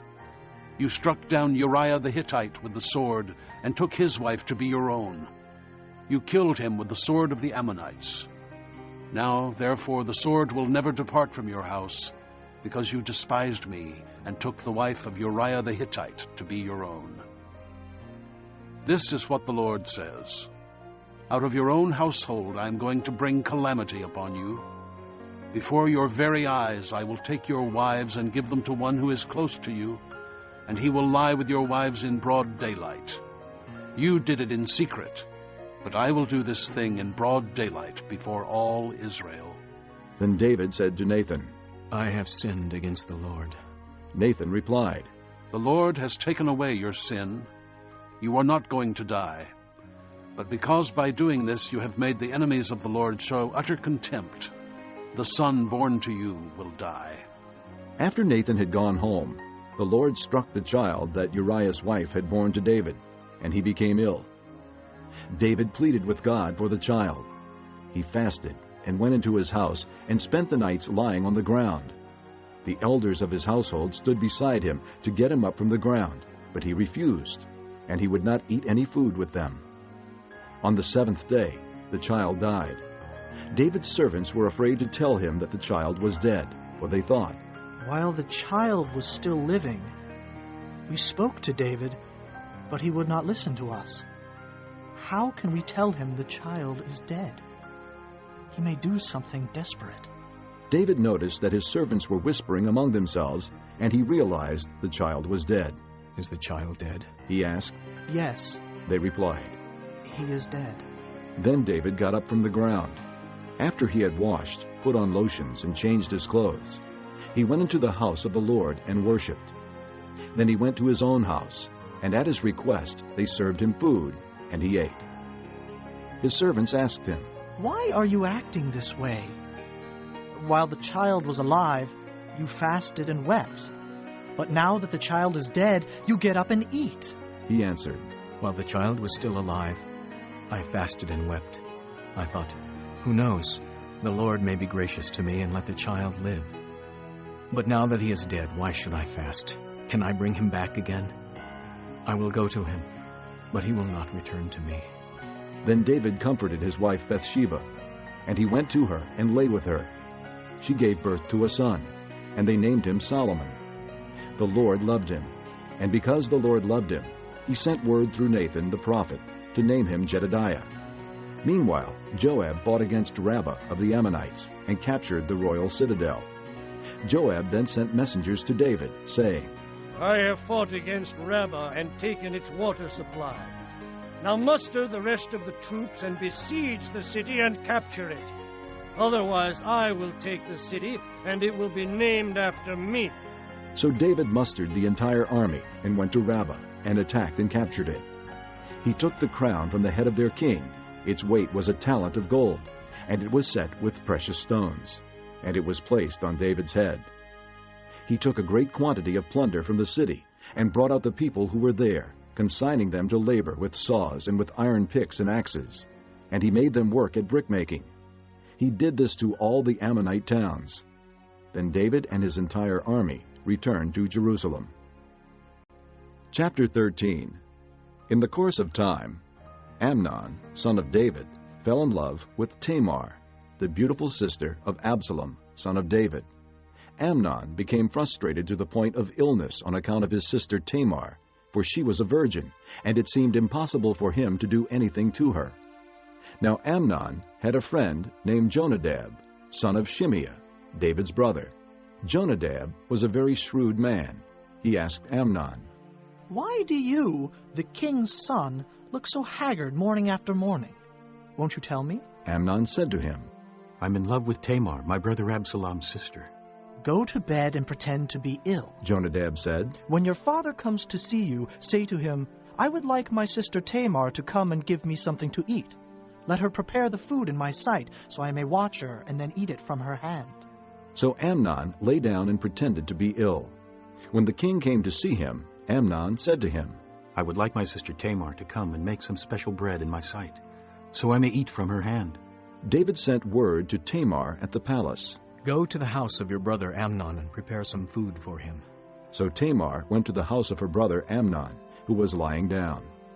She took some dough, kneaded it, made the bread in his sight, and baked it. Then she took the pan and served him the bread, but he refused to eat. "Send everyone out of here," Amnon said. So everyone left him. Then Amnon said to Tamar, "Bring the food here into my bedroom, so I may eat from your hand." And Tamar took the bread she had prepared and brought it to her brother Amnon in his bedroom. But when she took it to him to eat, he grabbed her and said, "Come to bed with me, my sister." "Don't, my brother," she said to him. "Don't force me. Such a thing should not be done in Israel. Don't do this wicked thing. What about me? Where could I get rid of my disgrace? And what about you? You would be like one of the wicked fools in Israel. Please speak to the king. He will not keep me from being married to you." But he refused to listen to her, and since he was stronger than she, he raped her. Then Amnon hated her with intense hatred. In fact, he hated her more than he had loved her. Amnon said to her, "Get up and get out." "No," she said to him. "Sending me away would be a greater wrong than what you have already done to me." But he refused to listen to her. He called his personal servant and said, "Get this woman out of here and bolt the door after her." So his servant put her out and bolted the door after her. She was wearing a richly ornamented robe, for this was the kind of garment the virgin daughters of the king wore. Tamar put ashes on her head and tore the ornamented robe she was wearing. She put her hand on her head and went away, weeping aloud as she went. Her brother Absalom said to her, "Has that Amnon, your brother, been with you? Be quiet now, my sister. He is your brother. Don't take this thing to heart." And Tamar lived in her brother Absalom's house, a desolate woman. When King David heard all this, he was furious. Absalom never said a word to Amnon, either good or bad. He hated Amnon because he had disgraced his sister Tamar. 2 years later, when Absalom's sheep shearers were at Baal-Hazor near the border of Ephraim, he invited all the king's sons to come there. Absalom went to the king and said, "Your servant has had shearers come. Will the king and his officials please join me?" "No, my son," the king replied. "All of us should not go. We would only be a burden to you." Although Absalom urged him, he still refused to go, but gave him his blessing. Then Absalom said, "If not, please let my brother Amnon come with us." The king asked him, "Why should he go with you?" But Absalom urged him, so he sent with him Amnon and the rest of the king's sons. Absalom ordered his men, "Listen, when Amnon is in high spirits from drinking wine, and I say to you, 'Strike Amnon down,' then kill him. Don't be afraid. Have not I given you this order? Be strong and brave." So Absalom's men did to Amnon what Absalom had ordered. Then all the king's sons got up, mounted their mules, and fled. While they were on their way, the report came to David, "Absalom has struck down all the king's sons. Not one of them is left."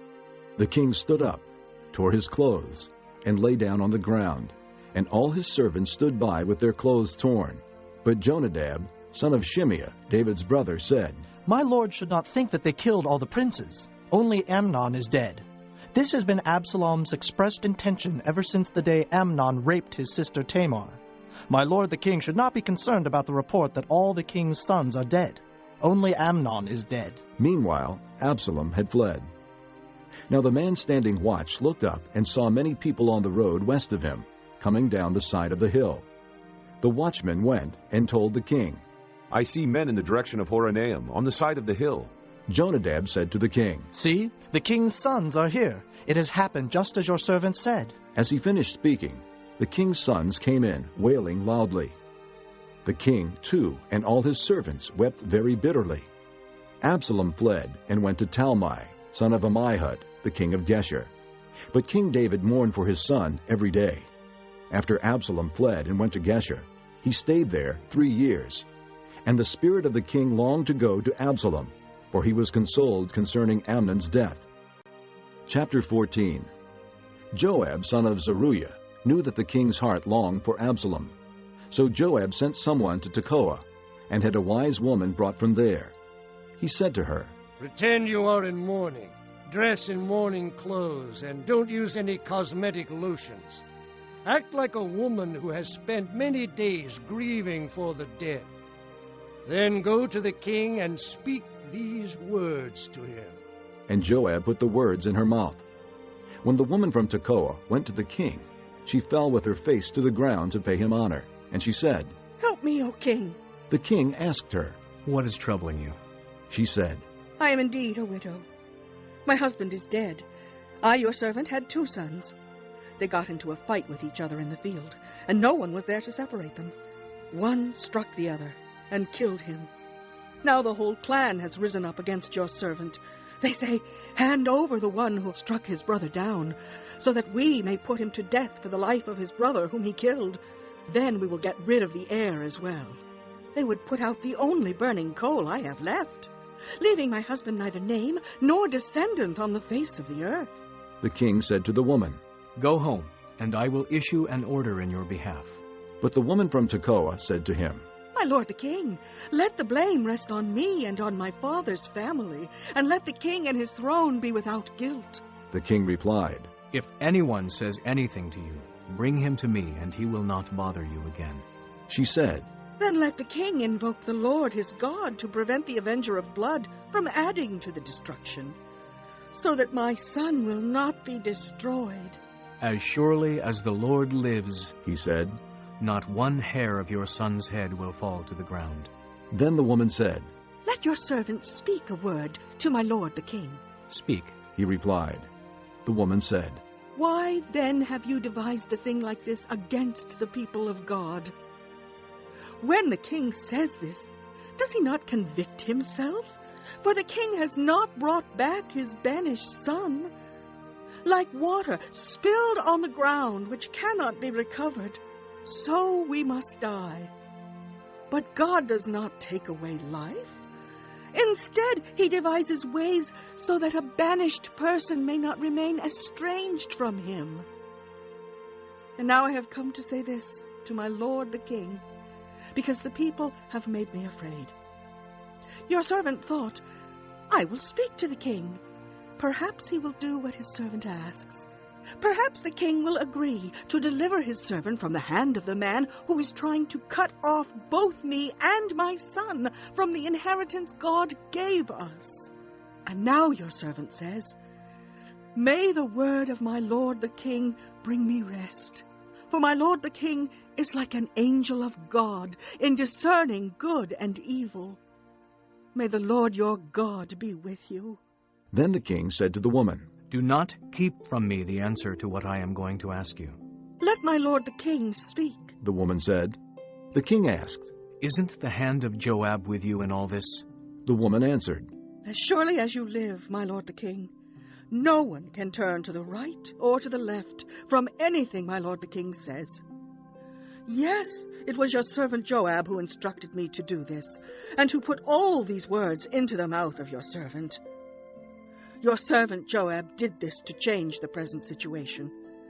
My lord has wisdom like that of an angel of God. He knows everything that happens in the land." The king said to Joab, "Very well, I will do it. Go, bring back the young man Absalom." Joab fell with his face to the ground to pay him honor, and he blessed the king. Joab said, "Today your servant knows that he has found favor in your eyes, my lord the king, because the king has granted his servant's request." Then Joab went to Geshur, and brought Absalom back to Jerusalem. But the king said, "He must go to his own house. He must not see my face." So Absalom went to his own house, and did not see the face of the king. In all Israel there was not a man so highly praised for his handsome appearance as Absalom. From the top of his head to the sole of his foot there was no blemish in him. Whenever he cut the hair of his head, he used to cut his hair from time to time when it became too heavy for him, he would weigh it, and its weight was 200 shekels by the royal standard. 3 sons and a daughter were born to Absalom. The daughter's name was Tamar, and she became a beautiful woman. Absalom lived 2 years in Jerusalem without seeing the king's face. Then Absalom sent for Joab in order to send him to the king, but Joab refused to come to him. So he sent a second time, but he refused to come. Then he said to his servants, "Look, Joab's field is next to mine, and he has barley there. Go and set it on fire." So Absalom's servants set the field on fire. Then Joab did go to Absalom's house, and he said to him, "Why have your servants set my field on fire?" Absalom said to Joab, "Look, I sent word to you and said, 'Come here so I can send you to the king to ask, why have I come from Geshur? It would be better for me if I were still there.' Now then, I want to see the king's face, and if I am guilty of anything, let him put me to death." So Joab went to the king and told him this. Then the king summoned Absalom, and he came in and bowed down with his face to the ground before the king. And the king kissed Absalom. Chapter 15. In the course of time, Absalom provided himself with a chariot and horses, and with 50 men to run ahead of him. He would get up early and stand by the side of the road leading to the city gate. Whenever anyone came with a complaint to be placed before the king for a decision, Absalom would call out to him. "What town are you from?" He would answer, "Your servant is from one of the tribes of Israel." Then Absalom would say to him, "Look, your claims are valid and proper, but there is no representative of the king to hear you." And Absalom would add, "If only I were appointed judge in the land, then everyone who has a complaint or case could come to me, and I would see that he gets justice." Also, whenever anyone approached him to bow down before him, Absalom would reach out his hand, take hold of him, and kiss him. Absalom behaved in this way toward all the Israelites who came to the king, asking for justice, and so he stole the hearts of the men of Israel. At the end of 4 years, Absalom said to the king, "Let me go to Hebron and fulfill a vow I made to the Lord. While your servant was living at Geshur in Aram, I made this vow. If the Lord takes me back to Jerusalem, I will worship the Lord in Hebron." The king said to him, "Go in peace." So he went to Hebron. Then Absalom sent secret messengers throughout the tribes of Israel to say, "As soon as you hear the sound of the trumpets, then say, 'Absalom is king in Hebron.'" 200 men from Jerusalem had accompanied Absalom. They had been invited as guests and went quite innocently, knowing nothing about the matter. While Absalom was offering sacrifices, he also sent for Ahithophel, the Gilonite, David's counselor, to come from Gilo, his hometown. And so the conspiracy gained strength, and Absalom's following kept on increasing. A messenger came and told David, "The hearts of the men of Israel are with Absalom." Then David said to all his officials who were with him in Jerusalem, "Come, we must flee, or none of us will escape from Absalom. We must leave immediately, or he will move quickly to overtake us and bring ruin upon us and put the city to the sword." The king's officials answered him, "Your servants are ready to do whatever our lord the king chooses." The king set out, with his entire household following him. But he left 10 concubines to take care of the palace. So the king set out, with all the people following him, and they halted at a place some distance away. All his men marched past him, along with all the Kerethites and Pelethites, and all the 600 Gittites, who had accompanied him from Gath, marched before the king. The king said to Ittai the Gittite, "Why should you come along with us? Go back and stay with King Absalom. You are a foreigner and exile from your homeland. You came only yesterday, and today shall I make you wander about with us, when I do not know where I am going? Go back and take your countrymen. May kindness and faithfulness be with you."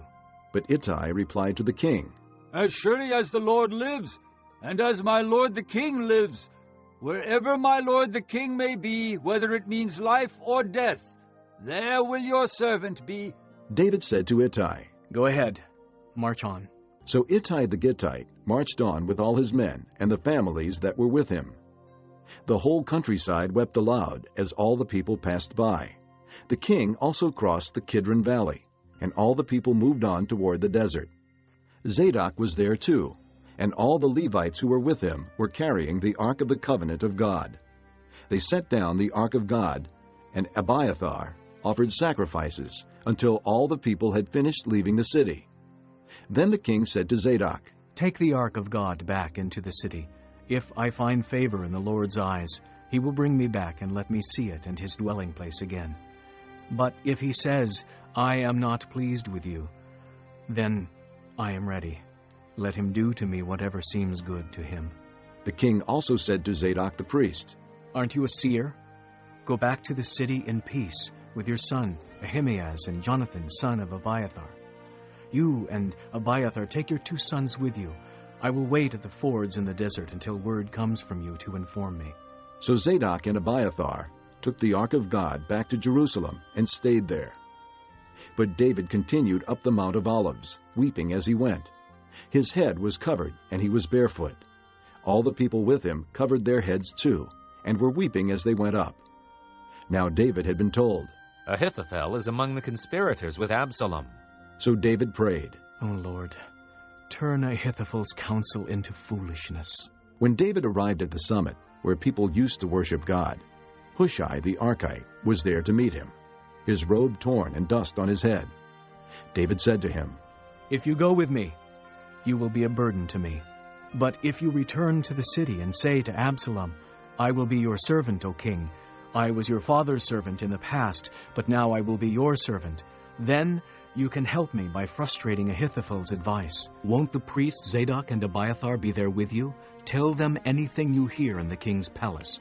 Their 2 sons, Ahimaaz, son of Zadok, and Jonathan, son of Abiathar, are there with them. Send them to me with anything you hear." So David's friend Hushai arrived at Jerusalem as Absalom was entering the city. Chapter 16. When David had gone a short distance beyond the summit, there was Ziba, the steward of Mephibosheth, waiting to meet him. He had a string of donkeys saddled and loaded with 200 loaves of bread, 100 cakes of raisins, 100 cakes of figs, and a skin of wine. The king asked Ziba, "Why have you brought these?" Ziba answered, "The donkeys are for the king's household to ride on. The bread and fruit are for the men to eat, and the wine is to refresh those who become exhausted in the desert." The king then asked, "Where is your master's grandson?" Ziba said to him, "He is staying in Jerusalem, because he thinks, 'Today the house of Israel will give me back my grandfather's kingdom.'" Then the king said to Ziba, "All that belonged to Mephibosheth is now yours." "I humbly bow," Ziba said. "May I find favor in your eyes, my lord the king." As King David approached Bahurim, a man from the same clan as Saul's family came out from there. His name was Shimei, son of Gera, and he cursed as he came out. He pelted David and all the king's officials with stones, though all the troops and the special guard were on David's right and left. As he cursed, Shimei said, "Get out! Get out, you man of blood, you scoundrel! The Lord has repaid you for all the blood you shed in the household of Saul, in whose place you have reigned. The Lord has handed the kingdom over to your son Absalom. You have come to ruin because you are a man of blood." Then Abishai, son of Zeruiah, said to the king, "Why should this dead dog curse my lord the king? Let me go over and cut off his head." But the king said, "What do you and I have in common, you sons of Zeruiah? If he is cursing because the Lord said to him, 'Curse David,' who can ask, 'Why do you do this?'" David then said to Abishai and all his officials, "My son, who is of my own flesh, is trying to take my life. How much more then this Benjamite? Leave him alone. Let him curse, for the Lord has told him to. It may be that the Lord will see my distress and repay me with good for the cursing I am receiving today." So David and his men continued along the road, while Shimei was going along the hillside opposite him, cursing as he went, and throwing stones at him, and showering him with dirt. The king and all the people with him arrived at their destination exhausted, and there he refreshed himself. Meanwhile, Absalom and all the men of Israel came to Jerusalem, and Ahithophel was with him. Then Hushai the Archite, David's friend, went to Absalom and said to him, "Long live the king! Long live the king! Absalom asked Hushai, Is this the love you show your friend? Why didn't you go with your friend? Hushai said to Absalom, No. The one chosen by the Lord, by these people, and by all the men of Israel, his I will be, and I will remain with him. Furthermore, whom should I serve? Should I not serve the son? Just as I served your father, so I will serve you. Absalom said to Ahithophel, Give us your advice. What should we do? Ahithophel answered, Lie with your father's concubines, whom he left to take care of the palace. Then all Israel will hear that you have made yourself a stench in your father's nostrils, and the hands of everyone with you will be strengthened. So they pitched a tent for Absalom on the roof, and he lay with his father's concubines in the sight of all Israel. Now in those days the advice Ahithophel gave was like that of one who inquires of God. That was how both David and Absalom regarded all of Ahithophel's advice. Chapter 17. Ahithophel said to Absalom, I would choose 12,000 men and set out tonight in pursuit of David. I would attack him while he is weary and weak. I would strike him with terror, and then all the people with him will flee. I would strike down only the king and bring all the people back to you. The death of the man you seek will mean the return of all. All the people will be unharmed. This plan seemed good to Absalom and to all the elders of Israel. But Absalom said, Summon also Hushai the Archite, so we can hear what he has to say. When Hushai came to him, Absalom said, Ahithophel has given this advice. Should we do what he says? If not, give us your opinion. Hushai replied to Absalom, The advice Ahithophel has given is not good this time. You know your father and his men. They are fighters, and as fierce as a wild bear robbed of her cubs. Besides, your father is an experienced fighter. He will not spend the night with the troops. Even now, he is hidden in a cave or some other place. If he should attack your troops first, whoever hears about it will say, There has been a slaughter among the troops who follow Absalom. Then even the bravest soldier, whose heart is like the heart of a lion, will melt with fear. For all Israel knows that your father is a fighter, and that those with him are brave. So I advise you, let all Israel, from Dan to Beersheba, as numerous as the sand on the seashore, be gathered to you, with you yourself leading them into battle. Then we will attack him wherever he may be found, and we will fall on him as dew settles on the ground. Neither he nor any of his men will be left alive. If he withdraws into a city, then all Israel will bring ropes to that city, and we will drag it down to the valley until not even a piece of it can be found. Absalom and all the men of Israel said, The advice of Hushai the Archite is better than that of Ahithophel. For the Lord had determined to frustrate the good advice of Ahithophel in order to bring disaster on Absalom. Hushai told Zadok and Abiathar the priests, Ahithophel has advised Absalom and the elders of Israel to do such and such, but I have advised them to do so and so. Now send a message immediately and tell David, Do not spend the night at the fords in the desert. Cross over without fail, or the king and all the people with him will be swallowed up. Jonathan and Ahimaaz were staying at Enrogel. A servant girl was to go and inform them, and they were to go and tell King David, for they could not risk being seen entering the city. But a young man saw them and told Absalom, so the two of them left quickly and went to the house of a man in Bahurim. He had a well in his courtyard, and they climbed down into it. His wife took a covering and spread it out over the opening of the well and scattered grain over it. No one knew anything about it. When Absalom's men came to the woman at the house, they asked, Where are Ahimaaz and Jonathan? The woman answered them, They crossed over the brook. The men searched but found no one, so they returned to Jerusalem. After the men had gone, the two climbed out of the well and went to inform King David. They said to him, Set out and cross the river at once. Ahithophel has advised such and such against you. So David and all the people with him set out and crossed the Jordan. By daybreak, no one was left who had not crossed the Jordan. When Ahithophel saw that his advice had not been followed, he saddled his donkey and set out for his house in his hometown. He put his house in order and then hanged himself. So he died and was buried in his father's tomb. David went to Mahanaim, and Absalom crossed the Jordan with all the men of Israel. Absalom had appointed Amasa over the army in place of Joab. Amasa was the son of a man named Jether, an Israelite who had married Abigail, the daughter of Nahash, and sister of Zeruiah, the mother of Joab. The Israelites and Absalom camped in the land of Gilead. When David came to Mahanaim, Shobai, son of Nahash, from Rabbah of the Ammonites, and Machir, son of Ammiel, from Lo-debar, and Barzillai the Gileadite from Rogelim, brought bedding and bowls and articles of pottery. They also brought wheat and barley, flour and roasted grain, beans and lentils, honey and curds, sheep, and cheese from cow's milk for David and his people to eat. For they said, "The people have become hungry and tired and thirsty in the desert." Chapter 18.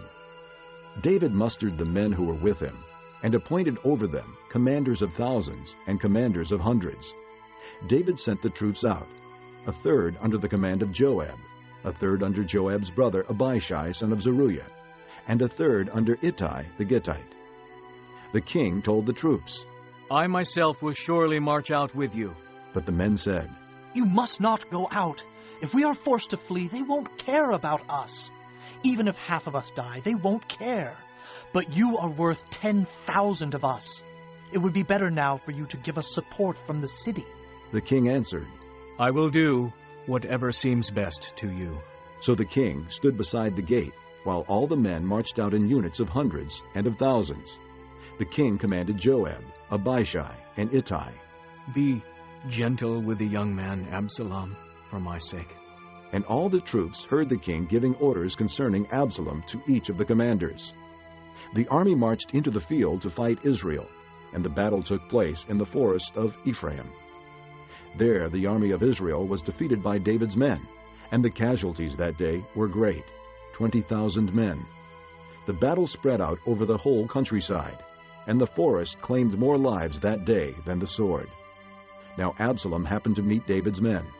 He was riding his mule, and as the mule went under the thick branches of a large oak, Absalom's head got caught in the tree. He was left hanging in midair, while the mule he was riding kept on going. When one of the men saw this, he told Joab. "I just saw Absalom hanging in an oak tree." Joab said to the man who had told him this, "What? You saw him? Why didn't you strike him to the ground right there? Then I would have had to give you 10 shekels of silver and a warrior's belt." But the man replied, "Even if 1,000 shekels were weighed out into my hands, I would not lift my hand against the king's son. In our hearing the king commanded you and Abishai and Ittai, protect the young man Absalom for my sake. And if I had put my life in jeopardy, and nothing is hidden from the king, you would have kept your distance from me." Joab said, "I'm not going to wait like this for you." So he took 3 javelins in his hand and plunged them into Absalom's heart, while Absalom was still alive in the oak tree. And 10 of Joab's armor-bearers surrounded Absalom, struck him, and killed him. Then Joab sounded the trumpet, and the troops stopped pursuing Israel, for Joab halted them. They took Absalom, threw him into a big pit in the forest, and piled up a large heap of rocks over him. Meanwhile, all the Israelites fled to their homes. During his lifetime, Absalom had taken a pillar and erected it in the king's valley as a monument to himself, for he thought, "I have no son to carry on the memory of my name."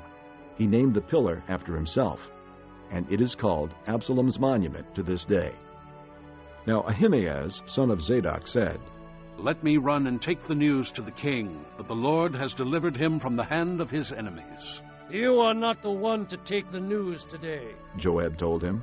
"You may take the news another time, but you must not do so today, because the king's son is dead." Then Joab said to a Cushite, "Go, tell the king what you have seen." The Cushite bowed down before Joab and ran off. Ahimaaz, son of Zadok, again said to Joab, "Come what may, please let me run behind the Cushite." But Joab replied, "My son, why do you want to go? You don't have any news that will bring you a reward." He said, "Come what may, I want to run." So Joab said, "Run." Then Ahimaaz ran by way of the plain, and outran the Cushite. While David was sitting between the inner and outer gates, the watchman went up to the roof of the gateway by the wall. As he looked out, he saw a man running alone. The watchman called out to the king and reported it. The king said, "If he is alone, he must have good news." And the man came closer and closer. Then the watchman saw another man running, and he called down to the gatekeeper. Look, another man running alone. The king said, He must be bringing good news too. The watchman said, It seems to me that the first one runs like Ahimaaz, son of Zadok. He's a good man. The king said. He comes with good news. Then Ahimaaz called out to the king. All is well. He bowed down before the king with his face to the ground and said, Praise be to the Lord your God. He has delivered up the men who lifted their hands against my lord the king. The king asked, Is the young man Absalom safe? Ahimaaz answered, I saw great confusion, just as Joab was about to send the king's servant and me, your servant, but I don't know what it was. The king said, Stand aside and wait here. So he stepped aside and stood there. Then the Cushite arrived and said, My lord the king, hear the good news. The Lord has delivered you today from all who rose up against you. The king asked the Cushite, Is the young man Absalom safe? The Cushite replied, May the enemies of my lord the king and all who rise up to harm you be like that young man. The king was shaken. He went up to the room over the gateway and wept. As he went, he said, Oh, my son Absalom, my son Absalom, if only I had died instead of you. Oh, Absalom, my son. Chapter 19. Joab was told, The king is weeping and mourning for Absalom. And for the whole army, the victory that day was turned into mourning, because on that day the troops heard it said, The king is grieving for his son. The men stole into the city that day as men steal in who are ashamed when they flee from battle. The king covered his face and cried aloud, Oh, my son Absalom! Oh, Absalom, my son, my son! Then Joab went into the house to the king and said, Today you have humiliated all your men, who have just saved your life, and the lives of your sons and daughters, and the lives of your wives and concubines. You love those who hate you, and hate those who love you. You have made it clear today that the commanders and their men mean nothing to you. I see that you would be pleased if Absalom were alive today and all of us were dead. Now go out and encourage your men. I swear by the Lord that if you don't go out, not a man will be left with you by nightfall. This will be worse for you than all the calamities that have come upon you from your youth till now. So the king got up and took his seat in the gateway. When the men were told, The king is sitting in the gateway, they all came before him. Meanwhile, the Israelites had fled to their homes. Throughout the tribes of Israel, the people were all arguing with each other, saying, The king delivered us from the hand of our enemies. He is the one who rescued us from the hand of the Philistines. But now he has fled the country because of Absalom. And Absalom, whom we anointed to rule over us, has died in battle. So why do you say nothing about bringing the king back? King David sent this message to Zadok and Abiathar, the priests.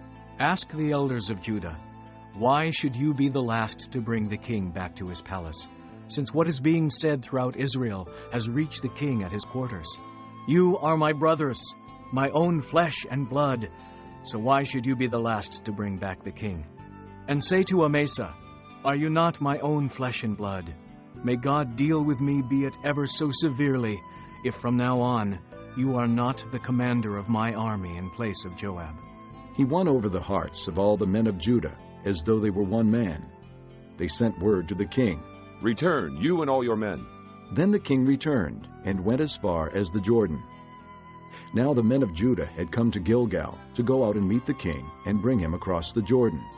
Shimei, son of Gera, the Benjamite from Bahurim, hurried down with the men of Judah to meet King David. With him were 1,000 Benjamites, along with Ziba, the steward of Saul's household, and his 15 sons and 20 servants. They rushed to the Jordan where the king was. They crossed at the ford to take the king's household over, and to do whatever he wished. When Shimei, son of Gera, crossed the Jordan, he fell prostrate before the king and said to him, May my lord not hold me guilty. Do not remember how your servant did wrong on the day my lord the king left Jerusalem. May the king put it out of his mind. For I, your servant, know that I have sinned. But today I have come here as the first of the whole house of Joseph to come down and meet my lord the king. Then Abishai, son of Zeruiah, said, Shouldn't Shimei be put to death for this? He cursed the Lord's anointed. David replied, What do you and I have in common, you sons of Zeruiah? This day you have become my adversaries. Should anyone be put to death in Israel today? Do I not know that today I am king over Israel? So the king said to Shimei, You shall not die. And the king promised him on oath. Mephibosheth, Saul's grandson, also went down to meet the king. He had not taken care of his feet, or trimmed his mustache, or washed his clothes from the day the king left until the day he returned safely.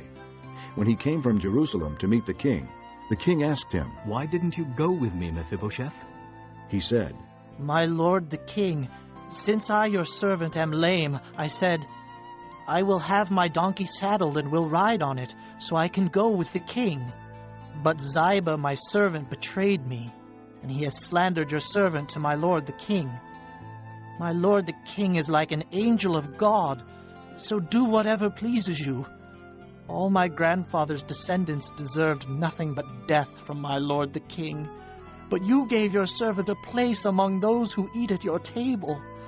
So what right do I have to make any more appeals to the king? The king said to him, Why say more? I order you and Ziba to divide the fields. Mephibosheth said to the king, Let him take everything, now that my lord the king has arrived home safely. Barzillai the Gileadite also came down from Rogelim to cross the Jordan with the king, and to send him on his way from there. Now Barzillai was a very old man, 80 years of age.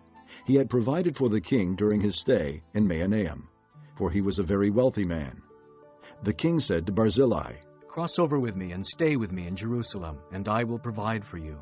But Barzillai answered the king, How many more years will I live, that I should go up to Jerusalem with the king? I am now 80 years old. Can I tell the difference between what is good and what is not? Can your servant taste what he eats and drinks? Can I still hear the voices of men and women singers? Why should your servant be an added burden to my lord the king? Your servant will cross over the Jordan with the king for a short distance, but why should the king reward me in this way? Let your servant return, that I may die in my own town, near the tomb of my father and mother. But here is your servant Kimham. Let him cross over with my lord the king. Do for him whatever pleases you. The king said, Kimham shall cross over with me, and I will do for him whatever pleases you, and anything you desire from me I will do for you. So all the people crossed the Jordan, and then the king crossed over. The king kissed Barzillai and gave him his blessing, and Barzillai returned to his home. When the king crossed over to Gilgal, Kimham crossed with him. All the troops of Judah and half the troops of Israel had taken the king over. Soon all the men of Israel were coming to the king and saying to him, Why did our brothers, the men of Judah, steal the king away and bring him and his household across the Jordan, together with all his men? All the men of Judah answered the men of Israel, We did this because the king is closely related to us. Why are you angry about it? Have we eaten any of the king's provisions? Have we taken anything for ourselves? Then the men of Israel answered the men of Judah, We have 10 shares in the king, and besides, we have a greater claim on David than you have. So why do you treat us with contempt? Were we not the first to speak of bringing back our king? But the men of Judah responded even more harshly than the men of Israel. This concludes Disc 18. Chapter 20. Now a troublemaker named Sheba, son of Bichri, a Benjamite, happened to be there. He sounded the trumpet and shouted, We have no share in David, no part in Jesse's son. Every man to his tent, O Israel! So all the men of Israel deserted David to follow Sheba, son of Bichri. But the men of Judah stayed by their king all the way from the Jordan to Jerusalem. When David returned to his palace in Jerusalem, he took the 10 concubines he had left to take care of the palace, and put them in a house under guard. He provided for them, but did not lie with them. They were kept in confinement till the day of their death, living as widows. Then the king said to Amasa, Summon the men of Judah to come to me within 3 days, and be here yourself. But when Amasa went to summon Judah, he took longer than the time the king had set for him. David said to Abishai, Now Sheba, son of Bichri, will do us more harm than Absalom did. Take your master's men and pursue him, or he will find fortified cities and escape from us. So Joab's men and the Kerethites and Pelethites and all the mighty warriors went out under the command of Abishai. They marched out from Jerusalem to pursue Sheba, son of Bichri. While they were at the great rock in Gibeon, Amasa came to meet them. Joab was wearing his military tunic, and strapped over it at his waist was a belt with a dagger in its sheath. As he stepped forward, it dropped out of its sheath. Joab said to Amasa, How are you, my brother? Then Joab took Amasa by the beard with his right hand to kiss him. Amasa was not on his guard against the dagger in Joab's hand, and Joab plunged it into his belly, and his intestines spilled out on the ground. Without being stabbed again, Amasa died. Then Joab and his brother Abishai pursued Sheba, son of Bichri. One of Joab's men stood beside Amasa and said, Whoever favors Joab, and whoever is for David, let him follow Joab. Amasa lay wallowing in his blood in the middle of the road, and the man saw that all the troops came to a halt there. When he realized that everyone who came up to Amasa stopped, he dragged him from the road into a field and threw a garment over him. After Amasa had been removed from the road, all the men went on with Joab to pursue Sheba, son of Bichri. Sheba passed through all the tribes of Israel to Abel-Beth-Maachah, and through the entire region of the Berites, who gathered together and followed him. All the troops with Joab came and besieged Sheba in Abel-Beth-Maachah. They built a siege ramp up to the city, and it stood against the outer fortifications.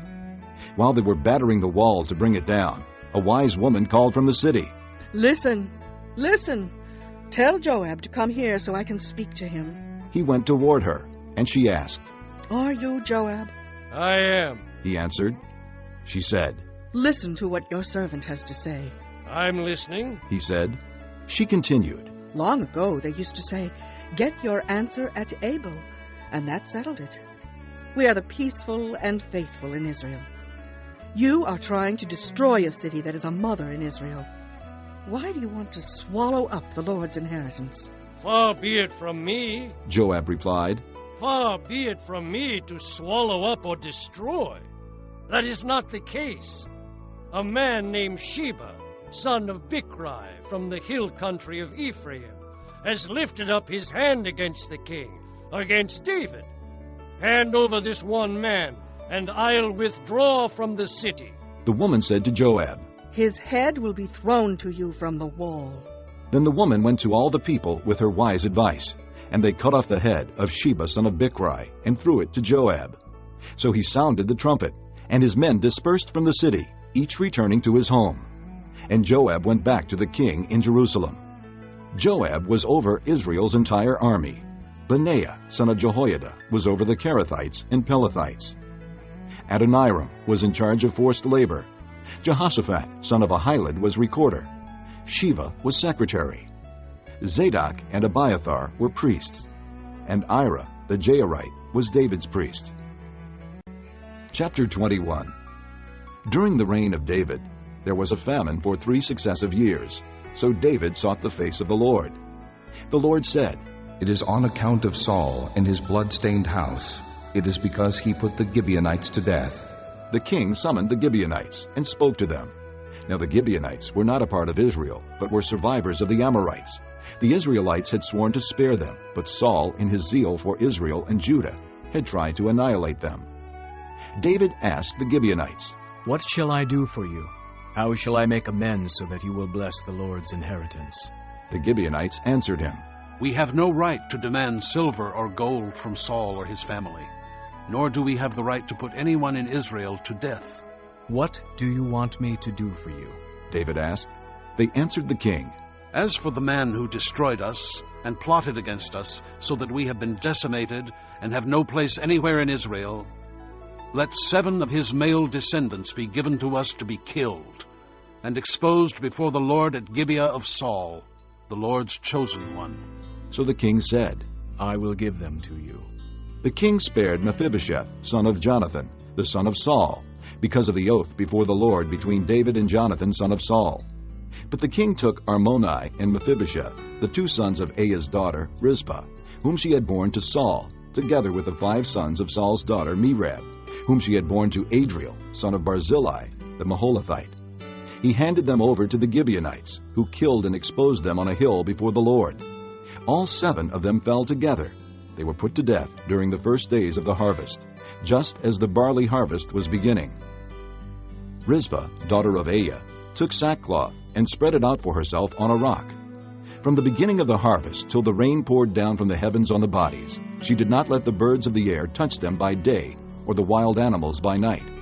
When David was told what Aiah's daughter Rizpah, Saul's concubine, had done, he went and took the bones of Saul and his son Jonathan from the citizens of Jabesh-Gilead. They had taken them secretly from the public square at Bethshan, where the Philistines had hung them after they struck Saul down on Gilboa.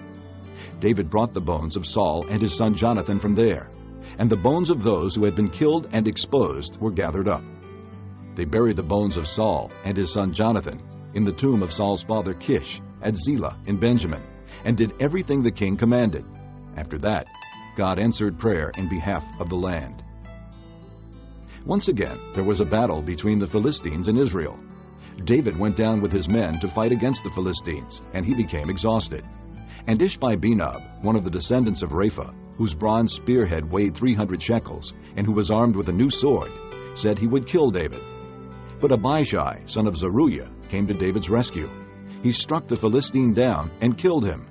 Then David's men swore to him, saying, "Never again will you go out with us to battle, so that the lamp of Israel will not be extinguished." In the course of time, there was another battle with the Philistines at Gob. At that time, Sibbecai, the Hushathite, killed Saph, one of the descendants of Rapha. In another battle with the Philistines at Gob, Elhanan, son of Jaarith-Oregim, the Bethlehemite, killed Goliath the Gittite, who had a spear with a shaft like a weaver's rod. In still another battle, which took place at Gath, there was a huge man with 6 fingers on each hand and 6 toes on each foot, 24 in all. He also was descended from Rapha. When he taunted Israel, Jonathan, son of Shimeah, David's brother, killed him. These 4 were descendants of Rapha in Gath, and they fell at the hands of David and his men. Chapter 22. David sang to the Lord the words of this song when the Lord delivered him from the hand of all his enemies and from the hand of Saul. He said, "The Lord is my rock, my fortress and my deliverer. My God is my rock in whom I take refuge, my shield and the horn of my salvation. He is my stronghold, my refuge and my Savior. From violent men you save me. I call to the Lord who is worthy of praise, and I am saved from my enemies. The waves of death swirled about me. The torrents of destruction overwhelmed me. The cords of the grave coiled around me. The snares of death confronted me. In my distress, I called to the Lord. I called out to my God. From his temple, he heard my voice. My cry came to his ears. The earth trembled and quaked. The foundations of the heavens shook. They trembled because he was angry. Smoke rose from his nostrils. Consuming fire came from his mouth. Burning coals blazed out of it. He parted the heavens and came down. Dark clouds were under his feet. He mounted the cherubim and flew. He soared on the wings of the wind. He made darkness his canopy around him, the dark rain clouds of the sky. Out of the brightness of his presence, bolts of lightning blazed forth. The Lord thundered from heaven. The voice of the Most High resounded. He shot arrows and scattered the enemies, bolts of lightning and routed them. The valleys of the sea were exposed, and the foundations of the earth laid bare at the rebuke of the Lord, at the blast of breath from his nostrils. He reached down from on high and took hold of me. He drew me out of deep waters. He rescued me from my powerful enemy, from my foes who were too strong for me. They confronted me in the day of my disaster, but the Lord was my support. He brought me out into a spacious place. He rescued me because he delighted in me. The Lord has dealt with me according to my righteousness. According to the cleanness of my hands, he has rewarded me. For I have kept the ways of the Lord. I have not done evil by turning from my God. All his laws are before me. I have not turned away from his decrees. I have been blameless before him and have kept myself from sin. The Lord has rewarded me according to my righteousness, according to my cleanness in his sight. To the faithful you show yourself faithful.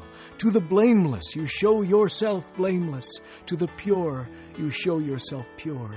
But to the crooked you show yourself shrewd. You save the humble, but your eyes are on the haughty to bring them low. You are my lamp, O Lord. The Lord turns my darkness into light. With your help, I can advance against a troop. With my God, I can scale a wall. As for God, his way is perfect. The word of the Lord is flawless. He is a shield for all who take refuge in him. For who is God besides the Lord? And who is the rock except our God? It is God who arms me with strength and makes my way perfect. He makes my feet like the feet of a deer. He enables me to stand on the heights. He trains my hands for battle. My arms can bend a bow of bronze. You give me your shield of victory. You stoop down to make me great. You broaden the path beneath me so that my ankles do not turn. I pursued my enemies and crushed them. I did not turn back till they were destroyed. I crushed them completely, and they could not rise. They fell beneath my feet. You armed me with strength for battle. You made my adversaries bow at my feet. You made my enemies turn their backs in flight, and I destroyed my foes. They cried for help, but there was no one to save them. To the Lord, but he did not answer. I beat them as fine as the dust of the earth. I pounded and trampled them like mud in the streets. You have delivered me from the attacks of my people. You have preserved me as the head of nations. People I did not know are subject to me, and foreigners come cringing to me. As soon as they hear me, they obey me. They all lose heart. They come trembling from their strongholds. The Lord lives!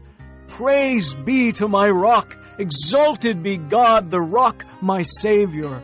He is the God who avenges me, who puts the nations under me, who sets me free from my enemies. You exalted me above my foes. From violent men you rescued me. Therefore, I will praise you, O Lord, among the nations. I will sing praises to your name. He gives his king great victories. He shows unfailing kindness to his anointed, to David and his descendants forever. Chapter 23. These are the last words of David. The oracle of David, son of Jesse. The oracle of the man exalted by the Most High, the man anointed by the God of Jacob, Israel's singer of songs. The Spirit of the Lord spoke through me. His word was on my tongue. The God of Israel spoke. The rock of Israel said to me, when one rules over men in righteousness, when he rules in the fear of God, he is like the light of morning at sunrise, on a cloudless morning, like the brightness after rain that brings the grass from the earth. Is not my house right with God? Has he not made with me an everlasting covenant, arranged and secured in every part? Will he not bring to fruition my salvation and grant me my every desire? But evil men are all to be cast aside like thorns, which are not gathered with the hand. Whoever touches thorns uses a tool of iron or the shaft of a spear. They are burned up where they lie. These are the names of David's mighty men. Josheb-Bashebeth, a Tekemonite, was chief of the three. He raised his spear against 800 men, whom he killed in one encounter. Next to him was Eleazar, son of Dodai, the Ahohite. As one of the three mighty men, he was with David when they taunted the Philistines gathered at Pasdammim for battle. Then the men of Israel retreated, but he stood his ground and struck down the Philistines till his hand grew tired and froze to the sword. The Lord brought about a great victory that day. The troops returned to Eleazar, but only to strip the dead. Next to him was Shammah, son of Agi, the Hararite. When the Philistines banded together at a place where there was a field full of lentils, Israel's troops fled from them. But Shammah took his stand in the middle of the field. He defended it and struck the Philistines down. and the Lord brought about a great victory. During harvest time, 3 of the 30 chief men came down to David at the cave of Adullam, while a band of Philistines was encamped in the valley of Rephaim. At that time, David was in the stronghold, and the Philistine garrison was at Bethlehem. David longed for water and said, "Oh, that someone would get me a drink of water from the well near the gate of Bethlehem." So the 3 mighty men broke through the Philistine lines, drew water from the well near the gate of Bethlehem, and carried it back to David. But he refused to drink it. Instead, he poured it out before the Lord. "Far be it from me, O Lord, to do this," he said. "Is it not the blood of men who went at the risk of their lives?" And David would not drink it. Such were the exploits of the 3 mighty men. Abishai, the brother of Joab, son of Zeruiah, was chief of the 3. He raised his spear against 300 men, whom he killed, and so he became as famous as the 3. Was he not held in greater honor than the 3? He became their commander, even though he was not included among them. Benaiah, son of Jehoiada, was a valiant fighter from Kabzeel, who performed great exploits. He struck down 2 of Moab's best men. He also went down into a pit on a snowy day and killed a lion, and he struck down a huge Egyptian. Although the Egyptian had a spear in his hand, Benaiah went against him with a club. He snatched the spear from the Egyptian's hand and killed him with his own spear. Such were the exploits of Benaiah, son of Jehoiada. He too was as famous as the 3 mighty men. He was held in greater honor than any of the 30, but he was not included among the 3. And David put him in charge of his bodyguard. Among the 30 were Asahel, the brother of Joab, Elhanan, son of Dodo, from Bethlehem, Shammah the Harodite, Elika the Harodite, Helez the Paltite, Ira, son of Ikesh, from Tekoa, Abiezer from Anathoth, Mebunai the Hushathite, Zalman the Ahohite, Maharai the Netophathite, Helid, son of Baanah the Netophathite, Ithai, son of Ribai, from Gibeah in Benjamin, Benaiah the Pirathonite, Hiddai from the ravines of Gaash, Abi-Alban the Arbathite, Asmaveth the Barhumite, Eliabah the Shaalbanite, the sons of Jashan, Jonathan son of Shammah the Hararite, Ahiam son of Sherar the Hararite, Eliphalet son of Ahasbai the Maacathite, Eliam son of Ahithophel the Gilonite, Hezro the Carmelite, Pearai the Arbite, Igal son of Nathan from Zobah, the son of Hagrai, Zelek the Ammonite, Naharai the Beerothite, the armor-bearer of Joab son of Zeruiah, Ira the Ithrite, Gareb the Ithrite, and Uriah the Hittite. There were 37 in all. Chapter 24. Again the anger of the Lord burned against Israel, and he incited David against them, saying, "Go and take a census of Israel and Judah." So the king said to Joab and the army commanders with him, "Go throughout the tribes of Israel from Dan to Beersheba, and enroll the fighting men, so that I may know how many there are." But Joab replied to the king, "May the Lord your God multiply the troops 100 times over, and may the eyes of my lord the king see it. But why does my lord the king want to do such a thing?" The king's word, however, overruled Joab and the army commanders. So they left the presence of the king to enroll the fighting men of Israel. After crossing the Jordan, they camped near Aroer, south of the town in the gorge, and then went through Gad and on to Jazer. They went to Gilead and the region of Tatim Hadshai, and on to Dan Jain, and around toward Sidon. Then they went toward the fortress of Tyre, and all the towns of the Hivites and Canaanites. Finally, they went on to Beersheba, in the Negev of Judah. After they had gone through the entire land, they came back to Jerusalem at the end of 9 months and 20 days. Joab reported the number of the fighting men to the king. In Israel, there were 800,000 able-bodied men who could handle a sword, and in Judah, 500,000. David was conscience-stricken after he had counted the fighting men, and he said to the Lord, "I have sinned greatly in what I have done. Now, O Lord, I beg you, take away the guilt of your servant.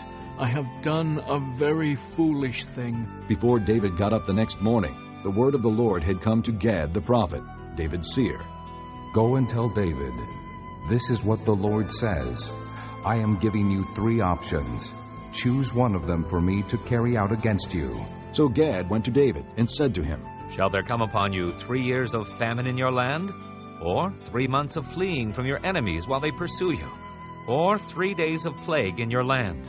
Now then, think it over, and decide how I should answer the one who sent me. David said to Gad, I am in deep distress. Let us fall into the hands of the Lord, for his mercy is great, but do not let me fall into the hands of men. So the Lord sent a plague on Israel from that morning until the end of the time designated, and 70,000 of the people from Dan to Beersheba died.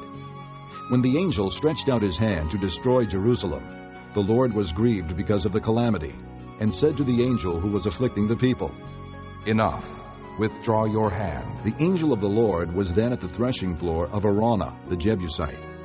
When David saw the angel who was striking down the people, he said to the Lord, I am the one who has sinned and done wrong.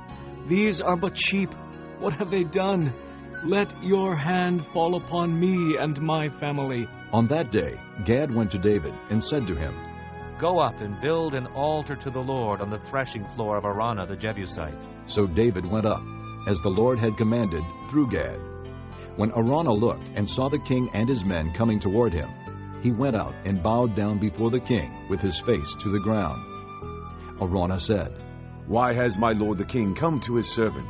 To buy your threshing floor, David answered, so I can build an altar to the Lord, that the plague on the people may be stopped. Araunah said to David, Let my lord the king take whatever pleases him, and offer it up. Here are oxen for the burnt offering, and here are threshing sledges, and ox yokes for the wood. O king, Araunah gives all this to the king.